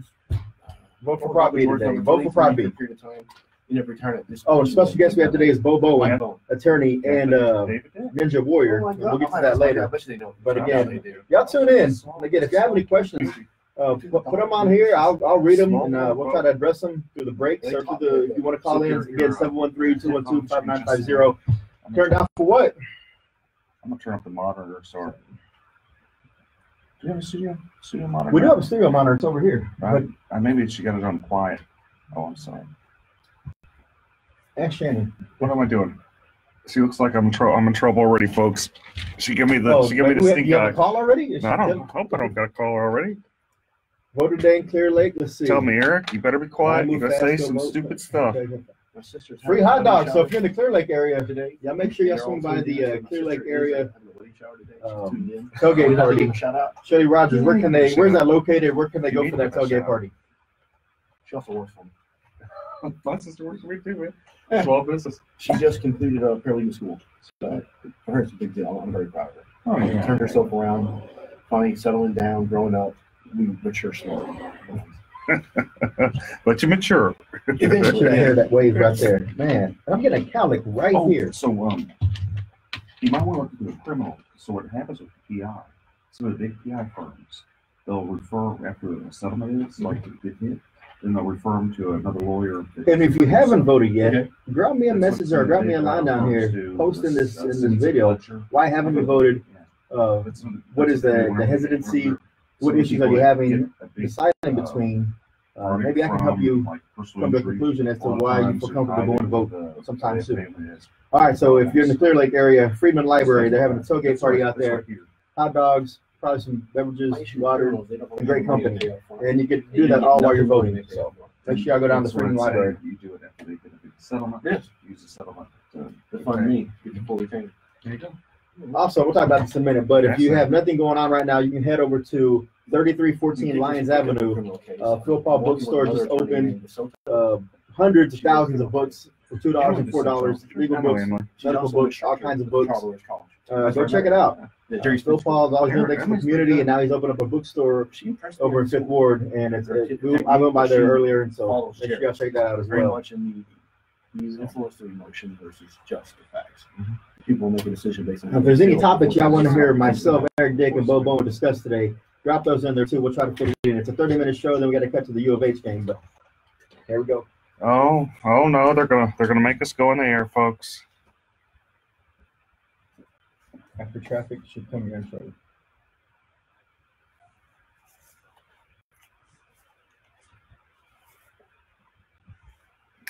You know, they've never heard the intro, I don't think. On the live feed, What do we have on? when I go on Facebook Live, because we don't have the monitor going when the intro plays. Yeah, so they'll hear it. You know. I can turn the monitor on, but I don't hear it in here. Maybe on here. It'll kick on in a minute. The audio will kick on. I want you to hear the intro because y'all never heard the intro. Yeah, the intro is pretty funny. Okay, we'll talk about the caravan of immigrants. You do immigration law, right? What, no, sir. No Oh, immigration. I thought you did every cut law, man. Not total, almost, but not quite. If they bring cash, he might. That's true. It's true. Yeah. For enough money, I'll learn it quickly. For retainers, we might make an exception.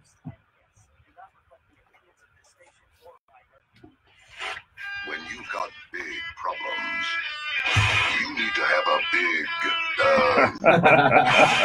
you need Eric Dick, Oh, my homeowner goodness. insurance lawyer and trustee for the Harris County Department of Education. That's good. I can't believe that they actually play that on radio. They sit there and they say you need a big Eric Dick.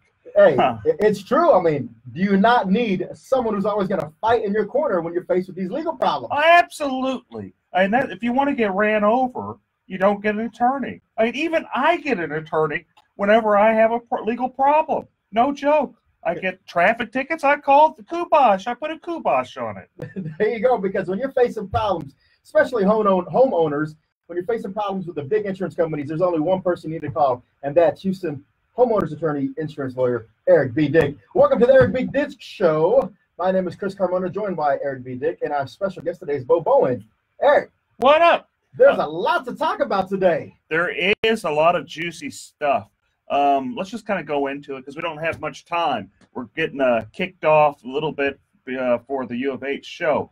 But right off the bat, let's talk about Prop B with the firefighters. My dad was a firefighter, strongly support the firefighters. In fact, I find it interesting the only people opposing the firefighters are Mayor Turner and big business.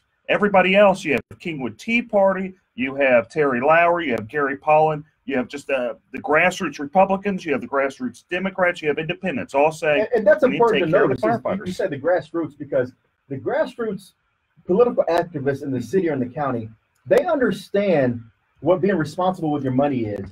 And if people ask me all the time, I know they've asked you, should they vote yes or no on Prop B?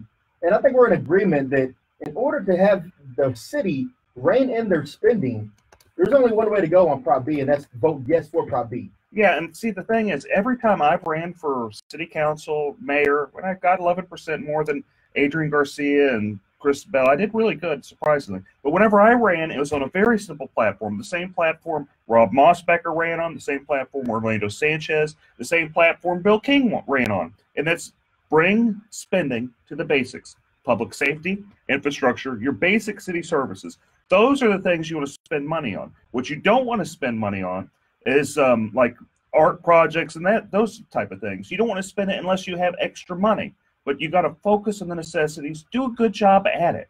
You know, make sure we have adequate firefighters and police officers, adequate police officers. Make sure our streets are fixed. Those are the things that we have to do as a city, and those are the things we don't necessarily do right. And what this prop does is it forces the city to pay more money to focus more of its resources on public safety, what it should have already been doing in the first place. It's a very good proposition, and the city cannot raise taxes. It's like you get your cake and you can eat it too. And that's the best part. You can't raise taxes.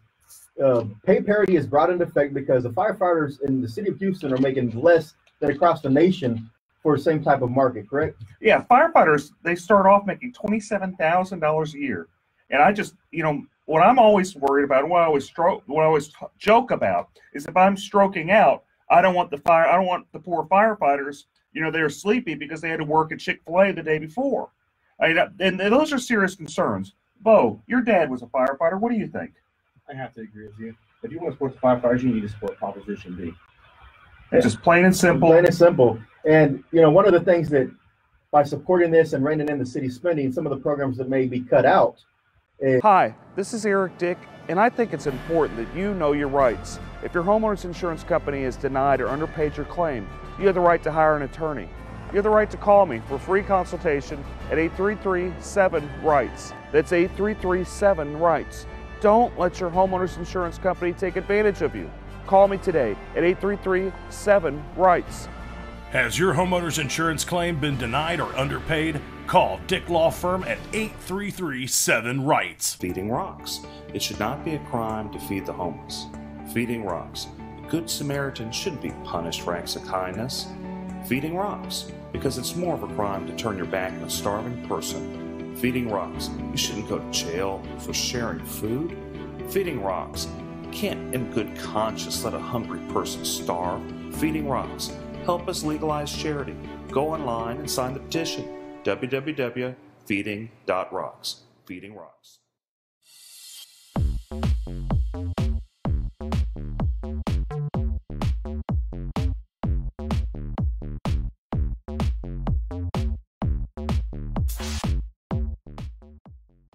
Is additional funding being sent to the City of Houston Public Libraries for unnecessary services they're rendering. That's true. Let's talk about one of the things that's being controversial right now, and that's of the drag queen hour at some of the city libraries. Sure.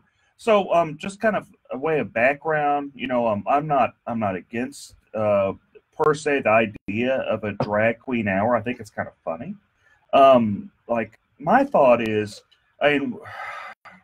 why are we doing it necessarily? Why are we using public money for this? And they're saying, no, there's no real public money with it, but there kind of is. The library's kind of advertising it. They're kind of promoting it. They're spending their resources pushing this. And then it kind of gets interesting because you have secular humanism versus non-secular humanism. And these are complicated mumbo-jumbo words. They sound like it. They are. Basically, it's the idea that it's like Christian viewpoints of believing marriage is a man and a woman, that being the idea of a religion, and then non-Christian viewpoints. And the point that you can have these non-Christian viewpoints there pushing this agenda at the library and not be able to have the counterpart there. That's where it's not fair, and that's where I kind of have a problem with it. I think that if people could go there and say, look, marriage is between a man and a woman, this is what we believe, then it kind of evens the playing field. But there's another thing that really kind of makes me cringe is I have 2 small kiddos, and that's not really something I want to introduce them to if we were going to the library to get books and stuff like that. I mean, we kind of want to avoid it at that point. I don't really want to start having to explain to my daughters why this guy's dressed up like a girl. Now, what do you say to the proponents of this hour to say, you choose to go to the public library, and you could always say, what, for this hour, I'm not going to go there. Should you have to rearrange your schedule to fit into the City of Houston's agenda as it relates to the drag queen story hour? I just don't think I don't think it's really fair. And I don't think you should have to look at, the schedule whenever you just want to go to a public place and, learn, teach bring your kids to, the library. I'm fine with it being in a private place. In fact, I'd probably go. I think it's at minimum entertaining. I think it really is entertaining. And I think, it brings, I can see the diversity argument, Because the mayor has made a diversity argument saying we have a very diverse city. This is just reflective of our culture. This is reflective of our city. And he sees no problem with it, thinks that it's a frivolous lawsuit, is going to get thrown out. Well, but the city gets sued a lot of times for what they would consider frivolous stuff, like criminalizing feeding the homeless, that's all true. sorts of stuff. Bo, what do you think? What do you think? I never really thought about it the way you put it today, Dick. You're right. I didn't think about my kids being there. When I first heard of it, I was like, yeah, it's kind of humorous. It's a neat approach. I don't really understand why this lawsuit even started, in my humble opinion. Because I understand if they weren't letting someone else go, and that's what the argument's about, or is it simply because of the fact that they have the, what was the title you used? It's secular humanism. Secular humanism, yeah. Yeah, and so apparently the impetus of this was that the same type of for a traditional marriage couple to go in there and have a story time was denied when the drag queen hour was actually given a clearance to go ahead. And so, and this is some really juicy stuff. Yeah. We're going to get right back in it. We're and good talk because there about are some this. alternatives to a public library. We'll talk about that when we come back from break as well. We'll be back. Eric Dick Show. Thanks, folks.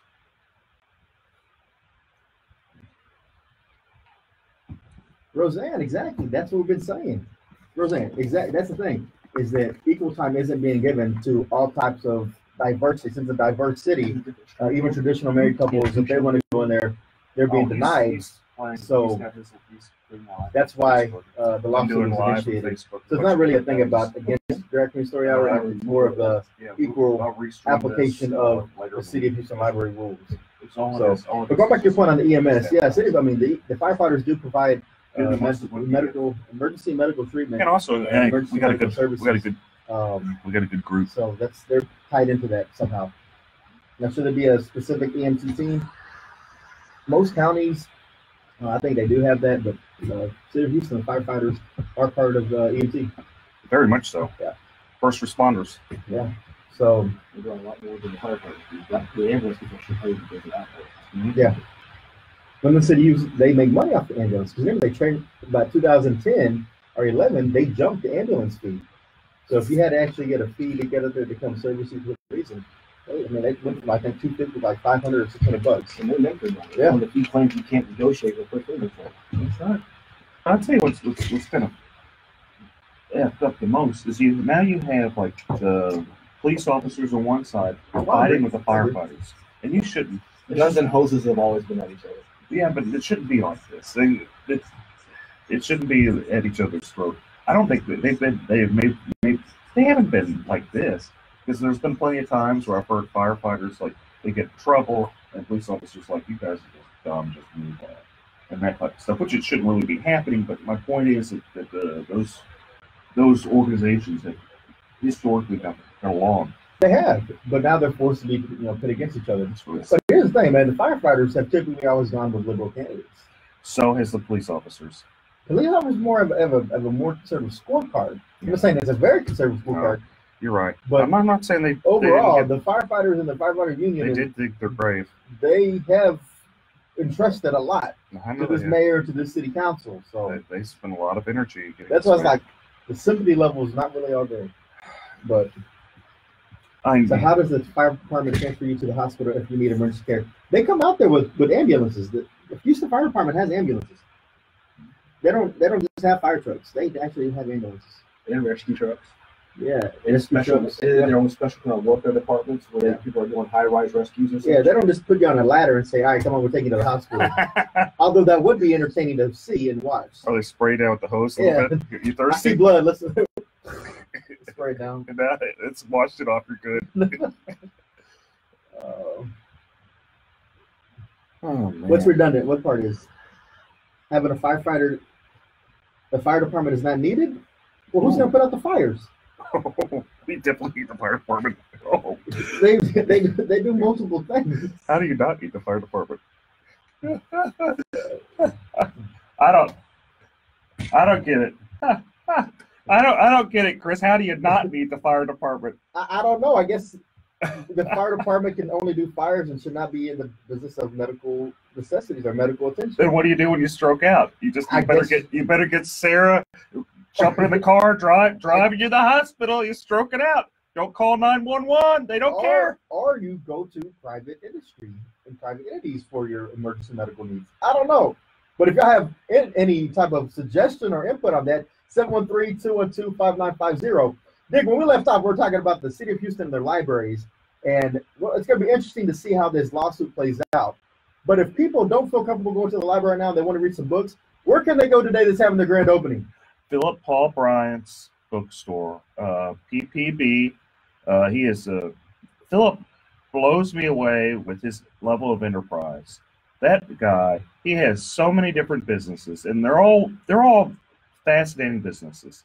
He has his bookstore that's just opening, and books are just dirt cheap, and it's a great chance. This is kind of like a little hidden gem that you want to support, because you can go get books $2-3 that you normally would pay $5, $6, $10 somewhere else. There's some $20 books. I was there earlier. Again, it's 3314 Lyons Avenue. It's called Phil Paul Books.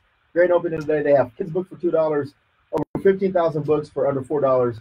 And if you want a great opportunity to get some books for real cheap and support the community at the same time, check that place out. Philip does a lot of cool stuff. He does the does. backpack to Fifth Ward every year, where you have a lot of great family law judges that are up for re-election, like your Sherry Dean, all those folks. Alicia Franklin. Alicia Franklin. There. James Lamborghino. And that's the thing. Voting is taking place right now. If you have not voted, you still have this weekend and as well as next week to the Friday at 7 p.m. to go out and early vote in Harris County. There's rumors there's a lot of irregularities going on this year, and it's more or less people are saying, you know what are you going to do about it? I'm going in. I don't care if I have ID. I don't care if somebody's helping me vote. What are you going to do to stop me? What are they going to do to stop irregular voting and voter fraud? Not look at the party because there's too much corruption. I mean, one thing I wanted to talk about, because there's this fast and furious show here, is I saw HRBC's endorsements, and I'm just appalled. This organization, who the chairman is the financial chair of the Harris County Republican Party, it's endorsing Democrats. And not only is it endorsing Democrats, it's kind of a sexist organization. This is a big business organization. They're refusing to endorse Erin Swanson, who's this young gal. She ousted a corrupt incumbent, Teresa Chang, who's just an incompetent judge. And they're so mad at her for doing that. And they're mad that she's a young, attractive woman. They are not endorsing her. And what I find just so appalling is I'm convinced that if she was a man, they would endorse her. But for her being a female, being a young female, wow. they aren't endorsing her. They think, this is what I feel, is they think that because she's a woman, she's not capable to be a judge at that age. And it's just wrong. So this is another instance of another conservative, quote unquote, conservative group endorsing Democrats, kind of in line with what Ed Emmett has done before, correct? Well, it's much worse than this, because these are people that are in power in the local Republican Party. And there's a lot of this is just big business, just buying stuff. When they cry about pay for play, and Terry Lowry, who's not pay for play, by the way, they cry about that. Big business does it all the time. They pour hundreds of thousands of dollars. I remember there was a chairman race with the local Republican Party. They spent $500,000. And the person that ran against their incumbent spent $5,000. Barely lost that race. Just barely lost. So much money being wasted right there in local politics. But again, if y'all haven't voted yet, get out there. Vote. Voting is important. Elections matter. So vote early, vote often. Let's go to our guest. Yeah, today's guest speaker we have today in the studio is Houston local attorney Bo Bowen. Yes, sir. Hi. Thank you all for having me. And so, Bo, interesting background you have. You are former military. Yes, sir. Navy. And then currently you are in the process of training to become an American Ninja Warrior. Which is awesome. You're American Ninja Lawyer. Yeah, and that should be your new marketing gimmick right there. You can pay Dick the residuals on that. But what does a lawyer, someone who has, you have two daughters, right? Yes, sir. 8 and 3. Edwin and Karis. Hey, girls. There you go. Hope they're listening. So a full-time dad, full-time attorney. How do you make time, and why would you want to make time to become the next American Ninja Warrior? For me, it's mainly getting the time with my family. Me and my daughters have daughter date nights up there at Iron Sports Gym off of 1916 Cutting Road, which is where all the top ninjas train here in Houston. There's nothing better than having your daughters tied off to you, hanging from the ceiling. You're the one letting them down. You're the belay man. That trust, that bonding, you can't get anywhere else. Hey, so can you do ninja rolls, like true ninja rolls, where you back it up and then just do a backflip, front flip? I can now do a forward roll, not a backflip just yet. I'm still mastering the Lachey. That's where you take your body and you throw yourself forward and you catch things. I'm still at the very, very basic levels. I'm no Daniel Gill yet. And Daniel Gill's a local legend, right? Yes, sir. He is by far the #1 competitor right now for these Americans in Ninja Warrior. Okay, he trains at the same gym. It's just amazing that you have this family lawyer by day, American Ninja by night. And it's really it's awesome. a superhero. It is a superhero. It's a crime fighter.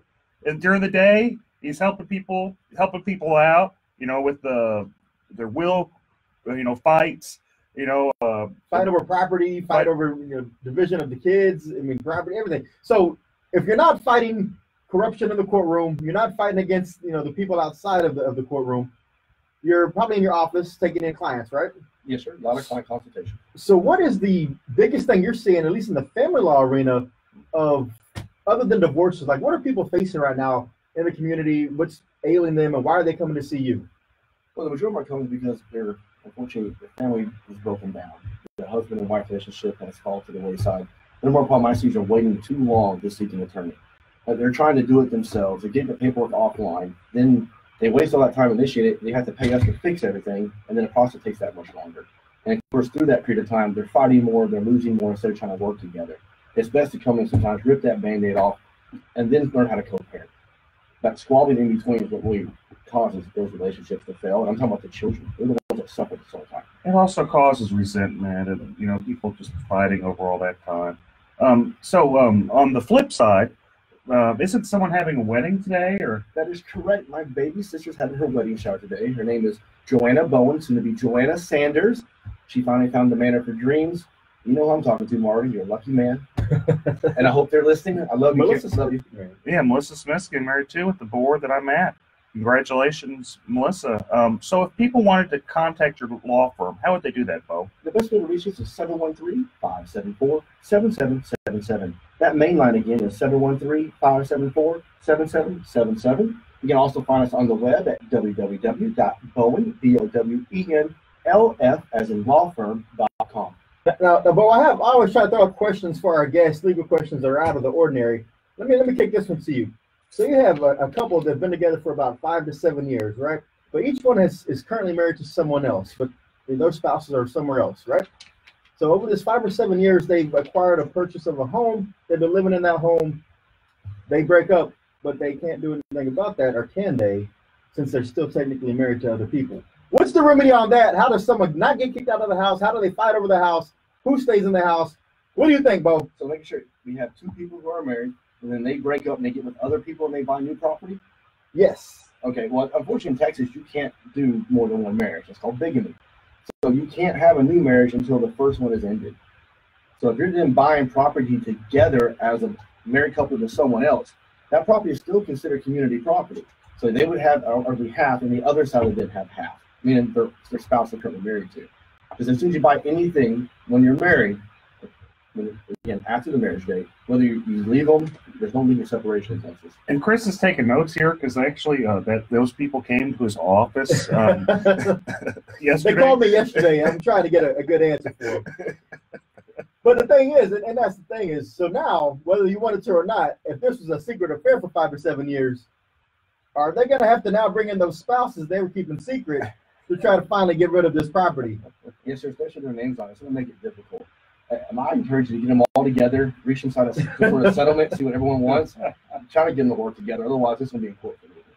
So, hi, this is Eric Dick, and I think it's important that you know your rights. If your homeowner's insurance company has denied or underpaid your claim, you have the right to hire an attorney.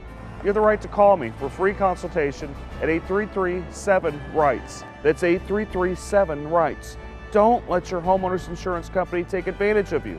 Call me today at 833-7-RIGHTS. Has your homeowner's insurance claim been denied or underpaid? Call Dick Law Firm at 833-7-RIGHTS. Feeding rocks. It should not be a crime to feed the homeless. Feeding rocks. A good Samaritan shouldn't be punished for acts of kindness.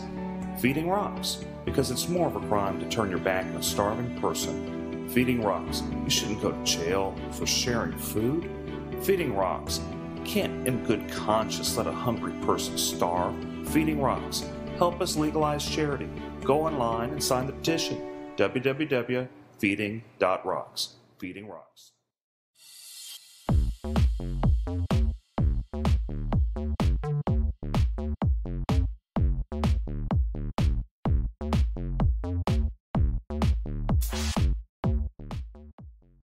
And also, is it a formal marriage or is it a common law marriage? Because, you know, common law is a little bit interesting than it is in a formal marriage. Well, common law or informal marriages, as defined out in statute, the number one thing you have to look at is, was there an agreement between the parties? If the parties had an agreement to be married, we're done. They're going to say it and move on. But isn't there a statute of limitations, or is there some type of, after some point in time with the common law marriage, is it not presumed, or is there some type of... No, sir, you can be together for 100 years, together for 2 years. It really depends on the parties themselves and the totality of the circumstances. The number one being the agreement amongst the parties to be married. And then they have to also do something to, you know, show the agreement, usually like a ring or something like that. Hold themselves out is another big one. That they file income tax together and hold themselves as married to a government agency. That's a good indication they were married. How they introduce themselves to other parties as well. If they're at the supermarket, hey, this is my wife, Allison. they just held themselves out as being a married couple. If the wife doesn't say anything, you should be assuming they're married, and so are everyone else, including the court. And so if they want to go ahead and wind down that marriage, even though it's considered common law, they still have to go through the formal process of a divorce at that point, right? Correct. Yes, sir. And if they go to the divorce and they go through mediation and they get an MSA, a mediated settlement agreement, Yes, sir. is that full and final in the state of Texas? Yes, sir. I went to In Re Stephanie, the case. All you want to read with that. It has made mediations powerful. It is irrevocable once it's signed. And in fact, another good Republican judge, Judge Farr, he got overruled on the case, Minks versus Minks, where the parties themselves came up to the bench and both of them wanted to revocate or reject the MSA. Court of Appeals said, no, you're stuck with it. Enforce it. Well, there you are. That's tough. Be careful when you go to mediation, and don't try to back out. Be serious. And if you go through mediation for any type of homeowners claims and it's unsuccessful, or if you go through the appraisal process and it's unsuccessful, or you go through arbitration and it's not binding, well, you can always hire a Dick. That's Eric B. Dick. Texas and Houston's homeowners insurance attorney. Eric, how's it going over in the insurance field right now? Any cases coming up? Oh, there's a lot of cases, man. I've represented a whole ton of people from Hurricane Harvey, and what I've been shocked with is the majority of the people I've represented, they've been underpaid. And when I say the majority, like I've represented thousands of people, and it's just sad seeing, how the level of people have been underpaid. Some of them have been underpaid like $10,000, $20,000, $30,000. So I do everything I can to get them paid right. Folks, this has been a good time. I'm going to have to see you next week. They're cutting me off. They're saying no more free advice. Eric, you've given out too much free legal advice. No more. Cut it off. It's because Eric Dick will protect you in the fight against homeowners insurance or any type of insurance company. Make sure you call Eric B. Dick at the Dick Law Firm. Thanks to our guest, Bo Bowen. Thanks, producer Shannon. I'm Chris Carmona. Eric Dick, take us away. Thanks, folks. See you next week. Thank you, producer Shannon. Bye-bye, folks.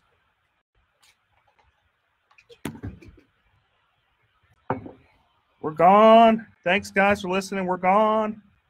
Hope I didn't get in too much trouble. Roseanne, thanks for the great contribution. Hope I didn't get in too much trouble, folks. You have a good one. Thanks for your contribution as well. Shelly Rogers, thank you for your contribution again. Hi, this is Eric Dick, and I think it's important that you know your rights. If your homeowner's insurance company has denied or underpaid your claim, you have the right to hire an attorney. You have the right to call me for a free consultation at 833-7-RIGHTS. That's 833-7-RIGHTS. Don't let your homeowner's insurance company take advantage of you. Call me today at 833-7-RIGHTS. Has your homeowner's insurance claim been denied or underpaid? Call Dick Law Firm at 833-7-RIGHTS. Feeding rocks. It should not be a crime to feed the homeless. Feeding rocks. A good Samaritan shouldn't be punished for acts of kindness. Feeding rocks. Because it's more of a crime to turn your back on a starving person. Feeding rocks. You shouldn't go to jail for sharing food. Feeding rocks. You can't in good conscience let a hungry person starve. Feeding rocks. Help us legalize charity. Go online and sign the petition. www.feeding.rocks. Feeding Rocks.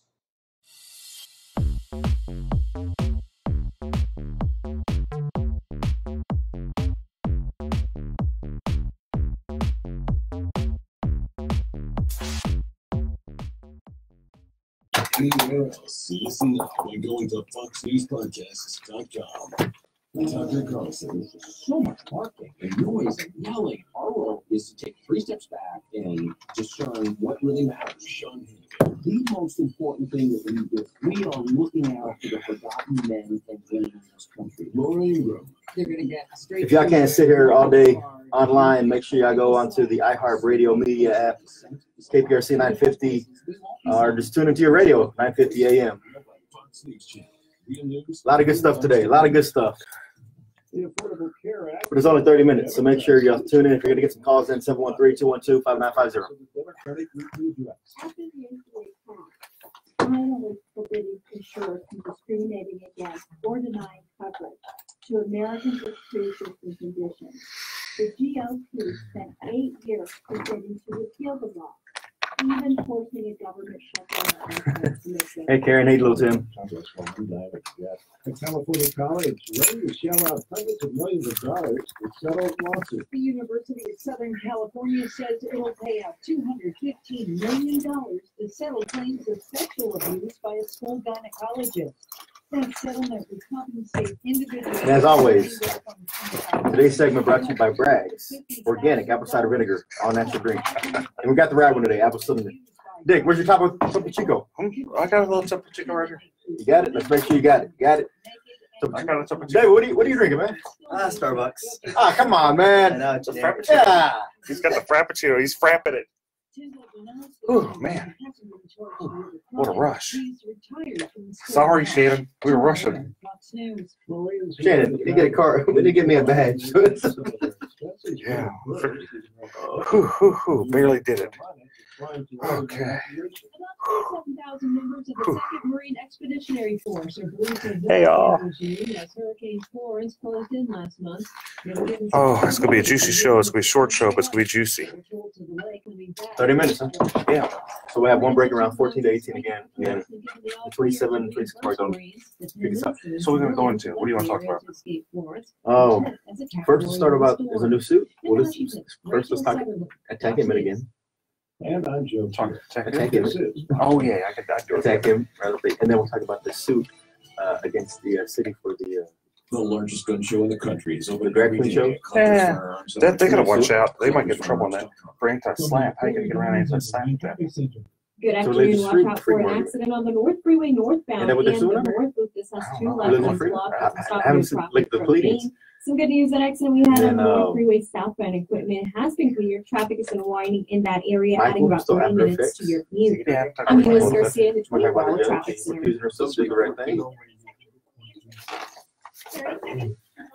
Okay, cool. Scanned pizzas now for a limited time. And then we'll talk about Sylvia some more. Yeah, we do need to talk about Sylvia. We got the rest of the affidavit, and we can talk about the Chronicle's hypocrisy because they endorsed her after being one of the lead publications on this Me Too and Kavanaugh stuff. Go to Danny and his friends. Take a break from After the first break, we're going down. After the first break, we're going to you with the about immigration law and how it ties in and stuff like that. KPRC. We'll make it fit. Opinions provided on the Eric Dick Show are for information.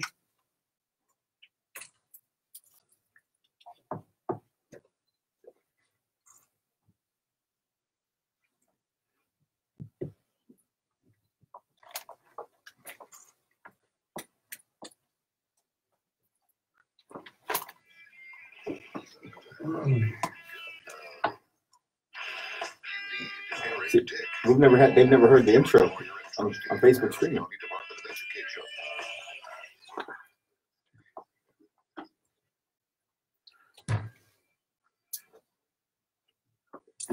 All right, folks, we're back to a spicy show here today. It's going to be Fast and Furious Eric Dick Show with my co-host and wingman, Chris Carmona. And hello, good weekend, everyone. It is going to be a great show. Okay, we had a lot happen this week. We had, Touchy Sylvia. We got the rest of her affidavit where, she's talking about some rash she has, and she has a clerk, which she's a municipal judge, and she, starts telling the clerk, hey, I got this rash on my leg. You want to see it? And the clerk's like, well, no, not really, Sylvia. I don't know that many people want to see it, but no, I'm good. And she was good. And that's the thing. I mean, when we left off last week, we had limited information on this affidavit, but we have procured the remainder of the affidavit, and it just gets even worse. I mean, there was trips to Nashville where she was just taking advantage of her allegedly aggressively inside this hotel room. And, this is a legal talk show, and we talk about legal standards and how that impacts the community. Well, I remember a couple of weeks ago, the Houston Chronicle made it a point to make sure that our Supreme Court of the United States candidate, now Justice Kavanaugh, was put through this ringer and even made a point to publish different opinions and editorials where it said that, if you're accused of these things, you're not fit for these types of positions. So with Sylvia being accused of these types of allegations, it's surprising that they came out and endorsed her this week. What's going on? Well, to quote Erica Grinder from the Houston Chronicle, it's dead and irrelevant and no one cares. And that's actually from a reporter. So what's interesting with the whole Kavanaugh thing is you had a woman And she was sincere. I know there's people that have different opinions, but she seemed sincere that something happened to her. Maybe we aren't sure what happened, but something happened, and she seems sincere about it. Just as the level of sincerity in that affidavit. I mean, and they go into a lot of detail. And it's pretty folks. detailed. I mean, these aren't things that have been sitting on and no one's come forward. Apparently, Ms. Gutierrez had actually made these complaints before, but it fell on deaf ears. And that's the problem I see with the city of Houston, is that they pick and choose who they actually want to move forward with these types of allegations. And I think that's something that falls back into the city council and also the mayor, because we have to stop that culture of siding with some, whether it's political or not, or it's just friendships. If these allegations are being thrown out there, you got to act on those. I mean, if not, you open yourself to all types of liability in the employment field, right? Yeah, you're right. And didn't if I remember right, reading that affidavit, didn't one of her staffers kind of walk in and go, "Oh, whoa, I don't want to see this," turn around beeline right out, opened the door, unlocked it, and said, "Whoa," made a U-turn and got back out of there. I mean, so there's been witnesses to these allegations or to these events, and I'm just shocked and appalled that for the Houston Chronicle to come out and say, we're going to lead the movement and making sure that people have a voice and people who have these allegations, they're going to be heard, to come out with no hesitation and endorse against Philip Arnoff in the congressional race in CD29 over in the east side of Harris County. Or they could have just done no endorsement. And they could have just done, they could have said, well, look, we're going to be the bigger person. These allegations with Sylvia, they're pretty sincere. Someone's, and just so the listeners know, this is, the former county commissioner, former state senator, Sylvia Garcia. What she did is she took off her, allegedly, which is probably not very alleged, but anyway, she took off her pants, said, "Hey, I got a rash," to one of her clerks, ran around in her panties. Another one of her staffers kind of came in and kind of was freaked out and beelined out of there and just completely harassed this poor girl. I mean, if I did this type of stuff at my business or even at the Department of Education, it'd be all over the news. Oh, it would be. It would be lawsuits left and right, all over the news. Every single media publication in the city would be covering that. And again, I'm just shocked at that. And, I hope that, people put politics aside, because, again, this has a lot more weight in this story with specific details than we saw with Kavanaugh. And I hope the Democrats actually hold Sylvia Garcia accountable. And there may be some infighting that results from this, with early voting starting on Monday. And so we'll just have to see on that. But with infighting also comes another person we need to talk about. The turmoil hasn't stopped with our county judge. Oh, hunker down? Hunker down. Last week he had came out and endorsed the Democrat candidate for lieutenant governor, and there was some minor backlash from some of the candidates down ballot in Harris County, the Republican candidates. And there hasn't been any backtrack. If anything, it's been a double down on the statement of saying, I said what I said and I meant what I said. How's that going to affect everybody? How's that going to affect the courthouses? Because, in 2008, we saw a huge wipeout. 2012, we saw it again, a wipeout. 16, another one, sweep every 4 years. Ed Emmett is just kind of the reaction. It's really the fault of the local party, the complete mismanagement by the local Harris County Republican Party, and the arrogance of Ted Cruz.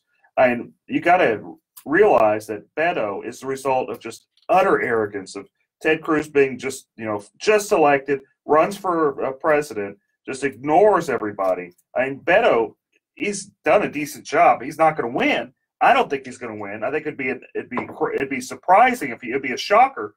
But stranger things have happened. But Beto wouldn't have nearly as much following if Ted Cruz would have done his job. And also been a nice guy. And everyone tells me in the Republican Party that's around him. I mean, some people do like him, and they jump up and down and say, we like him. But there's a surprising amount of people that say he's a jerk. I don't want to be around him. He's not connected to the people he was when he campaigned first in 2012. He's kind of separated himself in more of an elitist attitude is what I hear. And then I also heard last night that there was a Kingwood Tea Party gathering candidate rally, and apparently that was the buzz around the room. Is anybody going to hold Ed Emmett accountable for this statement? And is that going to really hurt the down ballot judges? I think it will. I think it'll hurt the judges, but you got to also remember that Lloyd Oliver, he did something similar. Actually, a step back, maybe 4 years ago, whenever he ran for DA, and the Democrats just kicked him right off the ballot. Yeah, and there's been some great articles about that by Charles Blaine and also Kerry Cheshire. They made some mention on this, and they were asking people, hey, what's going to happen here? Oh, nothing's going to happen because Emmett's tied in with the local party that's incompetent. Yeah, it is. And More to come on the Eric Dick Show. A shortened segment today. We only have half an hour. We got to get to y'all some sports programming. But y'all sit right there, and we'll be right back. Thanks, folks. See you shortly. We'll come in, go in with you for going with 10, 12, and we'll be done. Yeah. So, what do you feel comfortable talking about? Like, what area are you just be like, man, I know this, I'm dynamic on this, and boom. Just anything immigration is good. We do all types of immigration. We do business, we do family, we do removal. So anything that you want to talk about in terms of any new changes, like right now there's an instant denial that just started in September. Okay. So that means that if you send in a petition, it's wrong, something wrong with it, not all there, so just deny it. And this is bad. Used to, they just refuse it. But denying it is actually right up here. Okay. Then we can talk about this caravan that's coming up and Trump's statement. There's some tough people, and we don't want those tough people coming in. And you can see about they're coming from Guatemala and Honduras. They're trying to go through Mexico. Mexico's actually trying, they're trying to do their job and secure the border. So we don't want you coming in and filter in. They tore it down and. I'll tie into immigration, and then we'll immigration right there. Close it up. That's how we do it. I think smoking always affected my daily life because I was a closet smoker. Roseanne, exactly. Someone like the county chair should have said something, but he didn't. Really, the guy pays him off. I mean, that's it's a major funder. There's no him and this guy Weekly, they own him. So what is he gonna say? No, don't do it. But like I said, it's gonna be very, very, very. We got a good many followers now. Not want to break straight ticket voting because of his insistence on doing that. So we'll see how it turns out. But early voting starts on Monday. Make sure I go by, vote all the way through from the top to the bottom. A lot of judges on that ballot that really need your support. It's not a smart idea just always hit straight ticket if you don't feel comfortable with all the candidates. Beto, fake Mexican. Is he really a fake Mexican or is he just using the name to try to trick people?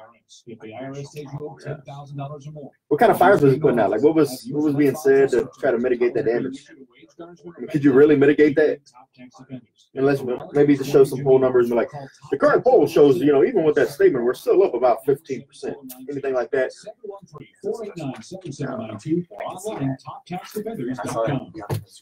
He speaks his mind. He just wanted to hustle with the official name. How long did it spread around? 9.2, but it took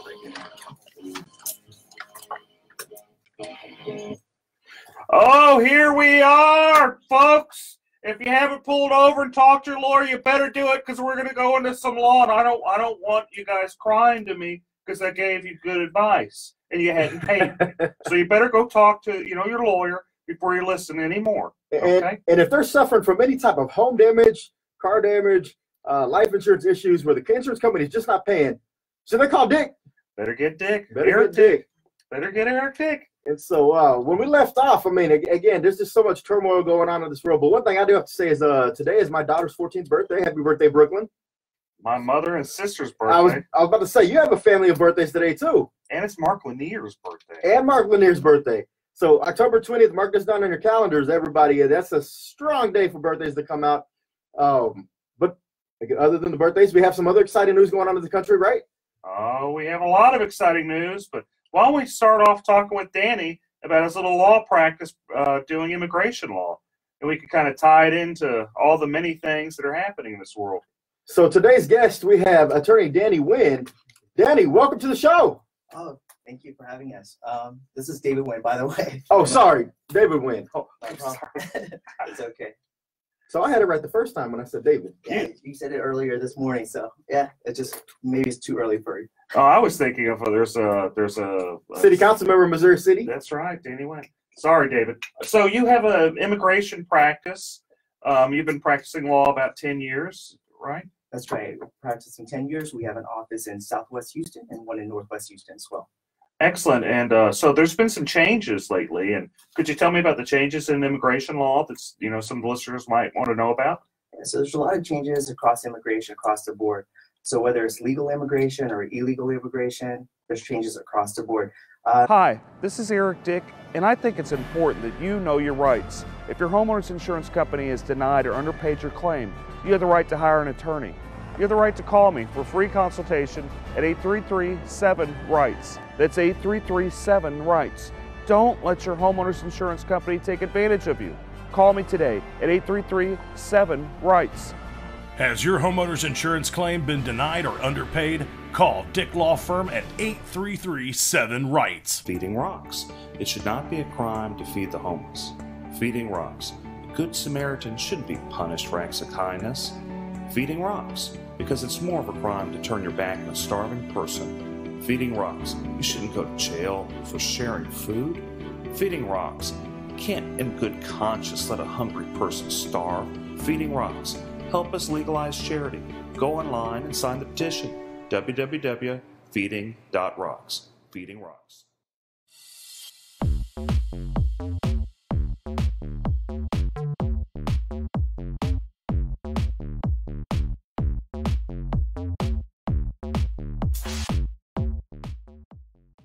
Some of the major changes, instant denial. So starting in last month, September, if you send in a petition or an application and there's anything that's wrong with it, immigration used to send you a request for more evidence, or they send you a notice of intent to deny and give you an opportunity to fix the problem. So now, no more. They can instantly deny your application. And again, this is not like a rejection, this is a denial. So it looks really, really bad if you're trying to reapply later on. So what you're telling me is if someone is, wants to work on their status or, wants to bring someone over or marry someone or what have you, they probably should not do it by themselves. They're probably behooved to go actually get a lawyer to help them with their immigration status. Is that what you're telling me, David? Exactly. I used to tell people, if you read the law very carefully, you could probably do this by yourself. But now so much things have changed. Like, I'll just give you an example. So the basic forms that you need to sponsor a spouse, it used to be last year, before 2017, the I-130 form, it used to be 5 pages. Now it's 18 pages. And there's another form that supplements that. It used to be 4 or 5 pages. Now it's an additional 18 pages. And those are just 2 forms out of the many forms that you have to file in order to bring someone to the U.S. Now, and this is things that probably an attorney is best equipped to handle. Is that correct? Is that a fair assessment? That's right. And, it's not a person's fault, to be honest with you. A lot of things are wrong online, especially even on the government's website. They're wrong. And I could, probably usually what I do is I show clients, like, look, this is what you want to do. And I could tell you that it's wrong. If you do it this way, like they have it on the website, it's going to get rejected or denied. Now, there's a lot of notaries that have popped up around this city, I know for sure, over the last few years to try to assist and expedite some of this immigration paperwork. What's your feelings on notaries? Are those really strong-minded people who understand the legal system and know how to navigate the channels? And that's a good question, Chris. Well, I can tell you for sure, a lot of people in Mexico, there's public notarios are attorneys, but in the U.S., they're not attorneys. Public notarios are popping up, and let me tell you why you don't want to hire one.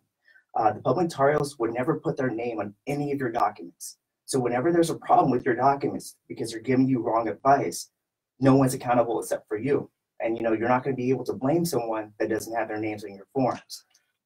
Besides, they charge a lot of cash too, aren't they? They do, but besides this actually being illegal for a notary to practice law, and usually they'll charge at least, near what a lawyer would charge. Sometimes more. Sometimes more. So you're having someone, it's basically you're just going and picking someone off the side of the street and saying, hey, help me with my legal forms. I wouldn't do that. I wouldn't get, someone off the side of the street to represent me, which actually I do. Being an attorney, actually I do hire people to represent me, and anytime anything happens. They say what a client has a full, what is the saying? Yeah, only a fool has a client for himself. Or that's right. So yeah, if you have problems with immigration, you probably should get a lawyer. Maybe you could have done it in the past, but it sounds like things have changed, and it probably behoove you to sit and talk to somebody that actually is licensed through the state bar and tell you what to do. What other problems do you see happening, Danny? Okay, so if you The other problems that we see right now is if you're in removal proceedings. So before, if you're in removal proceedings, that means deportation proceedings, you would have probably a very fair trial with the immigration judge. It's not like that anymore. So right now, under Donald Trump, he said that immigration judges have a quota. They're obligated, or they should, try and end at least 700 cases per year. So what this means in reality is that every immigration judge under the quota has to finish a case within 2.5 hours. Think about this for a second. One party has to state the facts of the case, the witnesses have to be called up, the judge has to make a decision, all in the course of 2.5 hours. Some of these cases are asylum cases, meaning that they involve people that have been victims in their own countries. They're going to the US in order to seek protection, and now you have to make a decision within 2.5 hours, whereas maybe a year ago, you would have maybe several years to put together a case. So that's what's happening right now is that. But on the flip side with that, Danny, hasn't one of the biggest issues always been that the process takes too long? You have to get in line. It's a long line, takes years. But with this expediency of a 2-hour hearing, or doesn't that speed up the process? And doesn't that help people who are in the queue trying to get through the system properly? So in the past, you're right. So in the past, asylum used to take years. Now it's not that way anymore. So earlier this year, they changed it. When you apply for asylum today, instead of taking years, you're going to get a notice for an interview within 3 to 5 months. That's very quick. Think about this.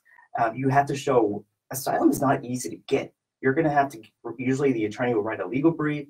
You have to show evidence, so medical records. Imagine fleeing your country with nothing, and then you're going to have to try to get, certified copies of your birth certificate, or anything that you have in that situation. Maybe judicial records. I mean, it's going to be very hard for anyone that's fleeing their country with no money. Yeah.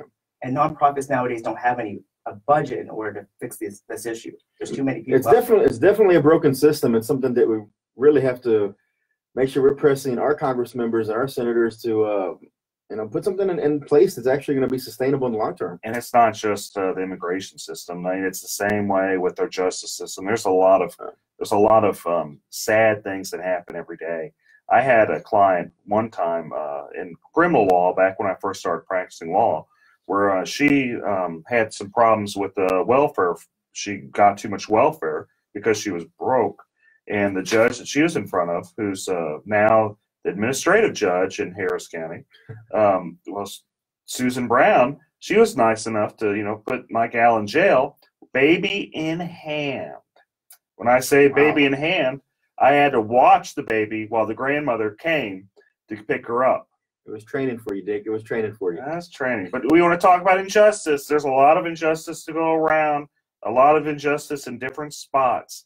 And it's been going on a long time, and I imagine there always will be injustice. Yeah, real quick, David. There's a huge caravan coming through Central America right now, going through Mexico, trying to get to the United States. Will they make it? And if so, are they going to be turned back around under this new policy and provisions? What happens to them? Right now, it's harder for people trying to enter the U.S. to get asylum or refugee status. So I think it's going to be an uphill battle for them to try to make it into the U.S. And even if they do, it's going to be very hard for them to try to get any legal status in the U.S. So it's very hard. We're turning away people that are actually fleeing their country. Some of these people, yes, there's always people that will try to, go past the system that do not qualify. But you have to understand there's a huge vetting process to make sure that their alibi sticks. There's multiple interviews to make sure they have a credible fear. But if you have a group of 1,000 people coming in one time and saying, we just got bombed in our neighborhood, shouldn't their stories all match, and wouldn't that be considered some type of evidence that could be used in the process? So just like you mentioned earlier about the Kavanaugh hearing, when people experience trauma, they're gonna remember different things. And so when you have a child versus an adult, they're gonna see different things, and that's why it takes a lot of work in order to gather the story to make it make sense, because every person's story is going to be a little different based on their experience. Well, I think it just goes to show that you're always probably doing right whenever you have legal problems to go and get an attorney. The system's always going to change under whether it's Trump, whether it was going to be somebody else. The system's going to change. Whether it's good or bad, it always remains to be seen. It's fascinating how government works. and how consequences for actions happen. Plenty of times they're inadvertent. It could be this could be a good thing. It could be a bad thing. Only time will tell.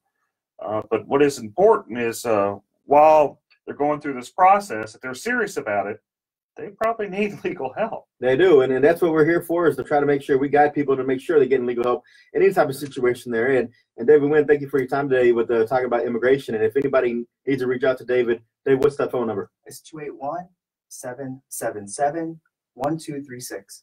All right, thank you, David. Yeah, so is there anything else we need to go through in this fast and furious? Absolutely. You know, again, anytime you're facing an insurance company, whether it's a car accident, a personal injury that happens, you slipped and fell, or you got flooded or hail damage, and the insurance company does not want to pay, you got to make sure you have someone on your side who's going to fight for you from the beginning to the end, and is going to take the insurance company to task. You know what I found amazing is I've represented like thousands of people. And when I say thousands, like 2,000-3,000 people. And out of those thousands of people I've represented, I'd say 98-99% were underpaid on their claims. It's just kind of fascinating that so many insurance companies just underpay claims, and they pay big money to to government through lobbyist organizations like Texans for Lawsuit Reform to buy people off. But I guess that's never going to stop. You're always going to have stuff like that, and that's been going on since governments began. Is you have special interests. And it has, and as long as there continues to be special interests protecting the insurance companies, it's important and critical that you have an attorney fighting on your side, and that's where homeowners insurance lawyer, attorney Eric Dick, comes in. And again, if you're getting in that legal situation, don't get mad, get Dick. Good to be back again, folks. I'll see y'all next weekend. Or I won't see y'all. I'll talk to you next weekend. And make sure that we haven't always said this, but we got to send a huge shout out to our producer Shannon. See y'all next week. Thanks, producer Shannon. Have a good one. Clearly did that one. That was a rush. Hey, send me some business cards. Maybe I'll get it out. I have a business card wall. Hey guys, again, sorry for the short show today, but we'll be back on. We're good next week, right? I'll put this all I think on. we're good next week, but we'll let y'all know. Yeah, have a good one. It's on Twitter. It'll be on Twitter later. Okay. Bye, folks. Thanks.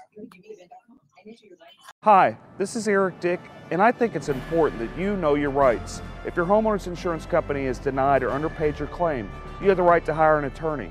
You have the right to call me for free consultation at 833-7-RIGHTS. That's 833-7-RIGHTS. Don't let your homeowner's insurance company take advantage of you. Call me today at 833-7-RIGHTS. Has your homeowner's insurance claim been denied or underpaid? Call Dick Law Firm at 833-7-RIGHTS. Feeding rocks. It should not be a crime to feed the homeless. Feeding rocks. A good Samaritan shouldn't be punished for acts of kindness. Feeding rocks. Because it's more of a crime to turn your back on a starving person. Feeding rocks. You shouldn't go to jail for sharing food. Feeding rocks. You can't in good conscience let a hungry person starve. Feeding rocks. Help us legalize charity. Go online and sign the petition. www.feeding.rocks. Feeding Rocks.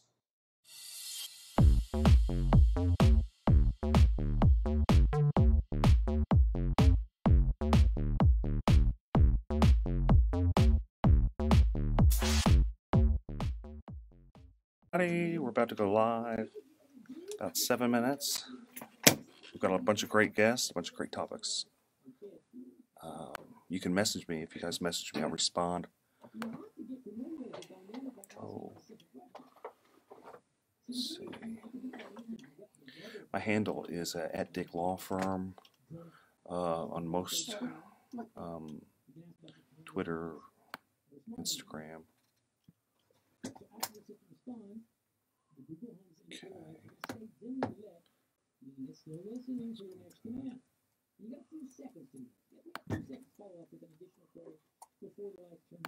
You're doing your live stream too? Yeah. Does he have Wi-Fi or no? There is Wi-Fi here. It's iHeartMedia. I don't remember the password. I'm gonna have to find it. Yes, yeah, iHeartRadio guest. Yeah. Radio desk, no jumping.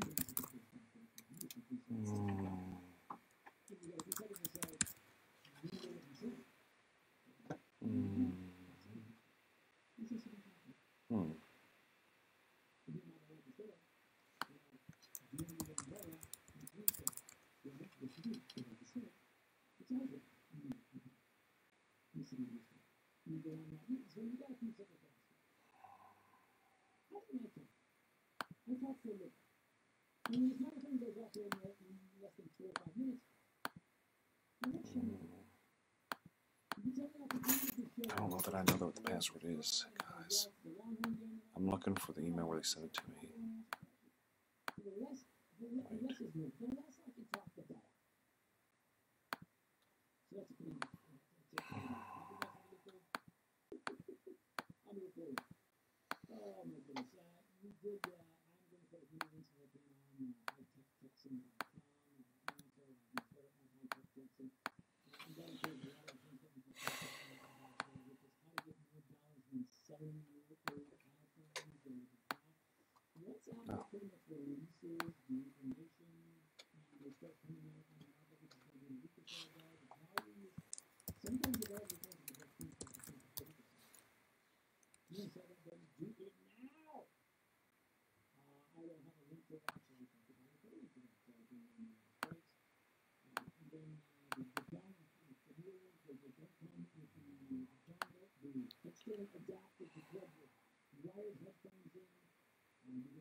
Check their phones. Good, I checked their phones already. I put mine on vibrate. Yeah, mine's on vibrate. Probably better put in your pockets. Yeah, I watched the debate last night. I saw clips of it. That's it. Yeah, pretty much. We have kids, so we're like, we have triplets. You So, have triplets? Yeah. so we basically pass out like around Pretty 8. much. It's work, take care of the kids, and sleep. Yeah. When you When can. they go to bed, we clean, do all this stuff, and then pass out. 2.5. Or at least I wait till they go to bed first. So. Before we pass out, that's a good thing. Well, we do CPS work, so we Kind of a know necessary requirement. it's kind of a necessary requirement. Wow. So they exhaust us. Yeah. basically. Is that the only thing? That's all. He Oh, says we yeah. can't have any more kids. Well, I understand that. Isn't that mean? We just knocked them all out in one while. People say that. It's not quite as amazing as you would think to knock Yeah. them all out in No, one shot. I definitely see the benefit of. Any triplet parent you speak to will tell you, we love our kids. We wouldn't have chosen to have triplets. Correct. That's like Octomom type thing, Right. thinking. Yeah, we're more of the, we're happy we had 3 kids, yay. Are they all girls, all boys? I mean, cried. you gotta get your boy, man. Nope. I cried. As I told them, no one's gonna love me. I said they're gonna love daddy. Mommy will do everything and daddy will get the love. 3 girls? 3 girls. Oh, did you find a Wi-Fi password or no? I didn't. I couldn't find it. I looked. I didn't see it. Do you think your engineer knows it? You're gonna have to ask her. We're about to start though. Okay. We're gonna be able to talk about CPS a little bit as well. Well, he does some CPS and I do, but I'm not talking. So. Okay. Let me record at least, and then I can give it my perspective. It's already on. Every Sunday from 5 to 6 p.m. Right here, KPRC, 950 a.m. The worst commercial ever. Hi, I'm Justin Galvin, retired athlete from the local football team. So I know a thing or two about insuring a landscaping business. I trust the pros, commercial auto and business insurance through Progressive. Get customized insurance solutions at a Grand Slam home run for you. Restroom. I'm running. Commercial auto and business insurance through Progressive. To the left. To the left.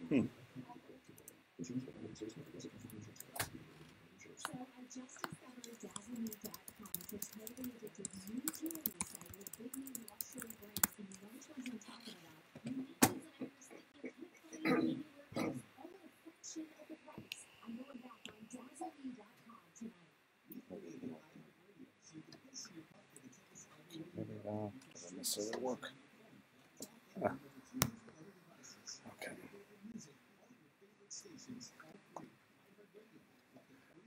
about to go on live with, we're at KPRC, AM 950. We've got a bunch of great guests today. A family lawyer, kind of a couple. Philip O'Brien here is co-hosting, helping me out. He's wingmanning it.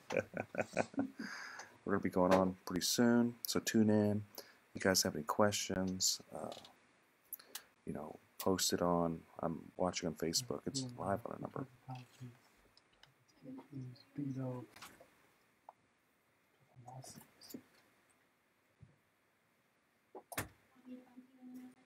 That's fine.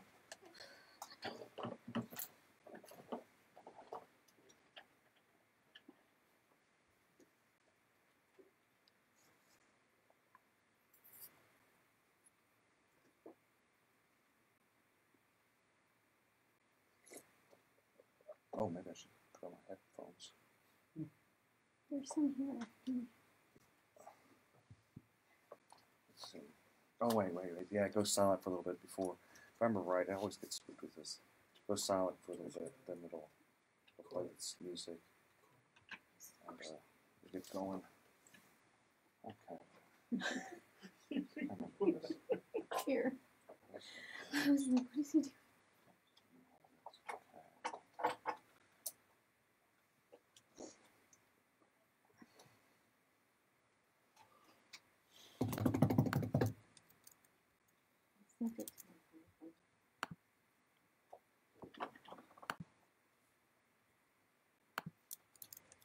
I didn't know Beto had a DWI.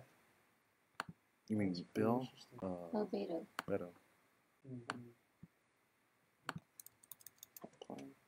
Didn't he have someone like his dad that was a judge covered up or something like that too? Didn't get his dad last night. I heard. Very well could be. That'll make for some. That's gonna be some good radio. You guys getting a preview of what we're gonna be talking about. Juicy, only the juiciest here.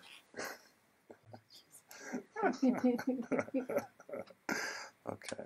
Am I gonna be able to hear? We have a studio. There's gonna be a studio monitor that'll play that like we were hearing before. It'll play. Oh, in the background. In the background, yeah. Okay.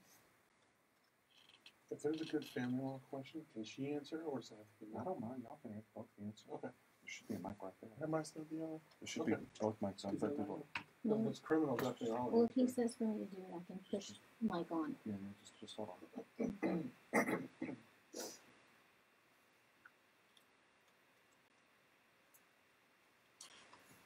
I know it's quiet. Okay.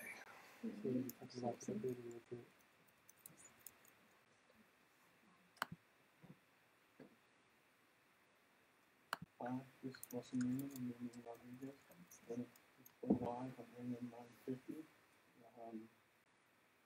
We're going to take some questions, give some answers, and we're on the Eric Dick Show. Hope to hear from you.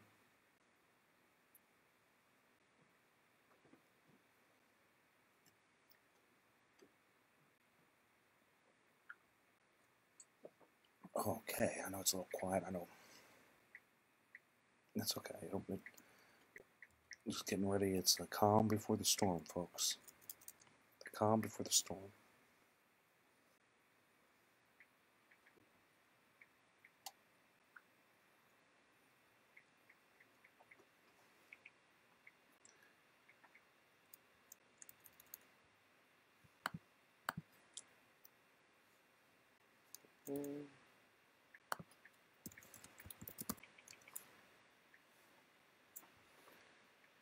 Okay.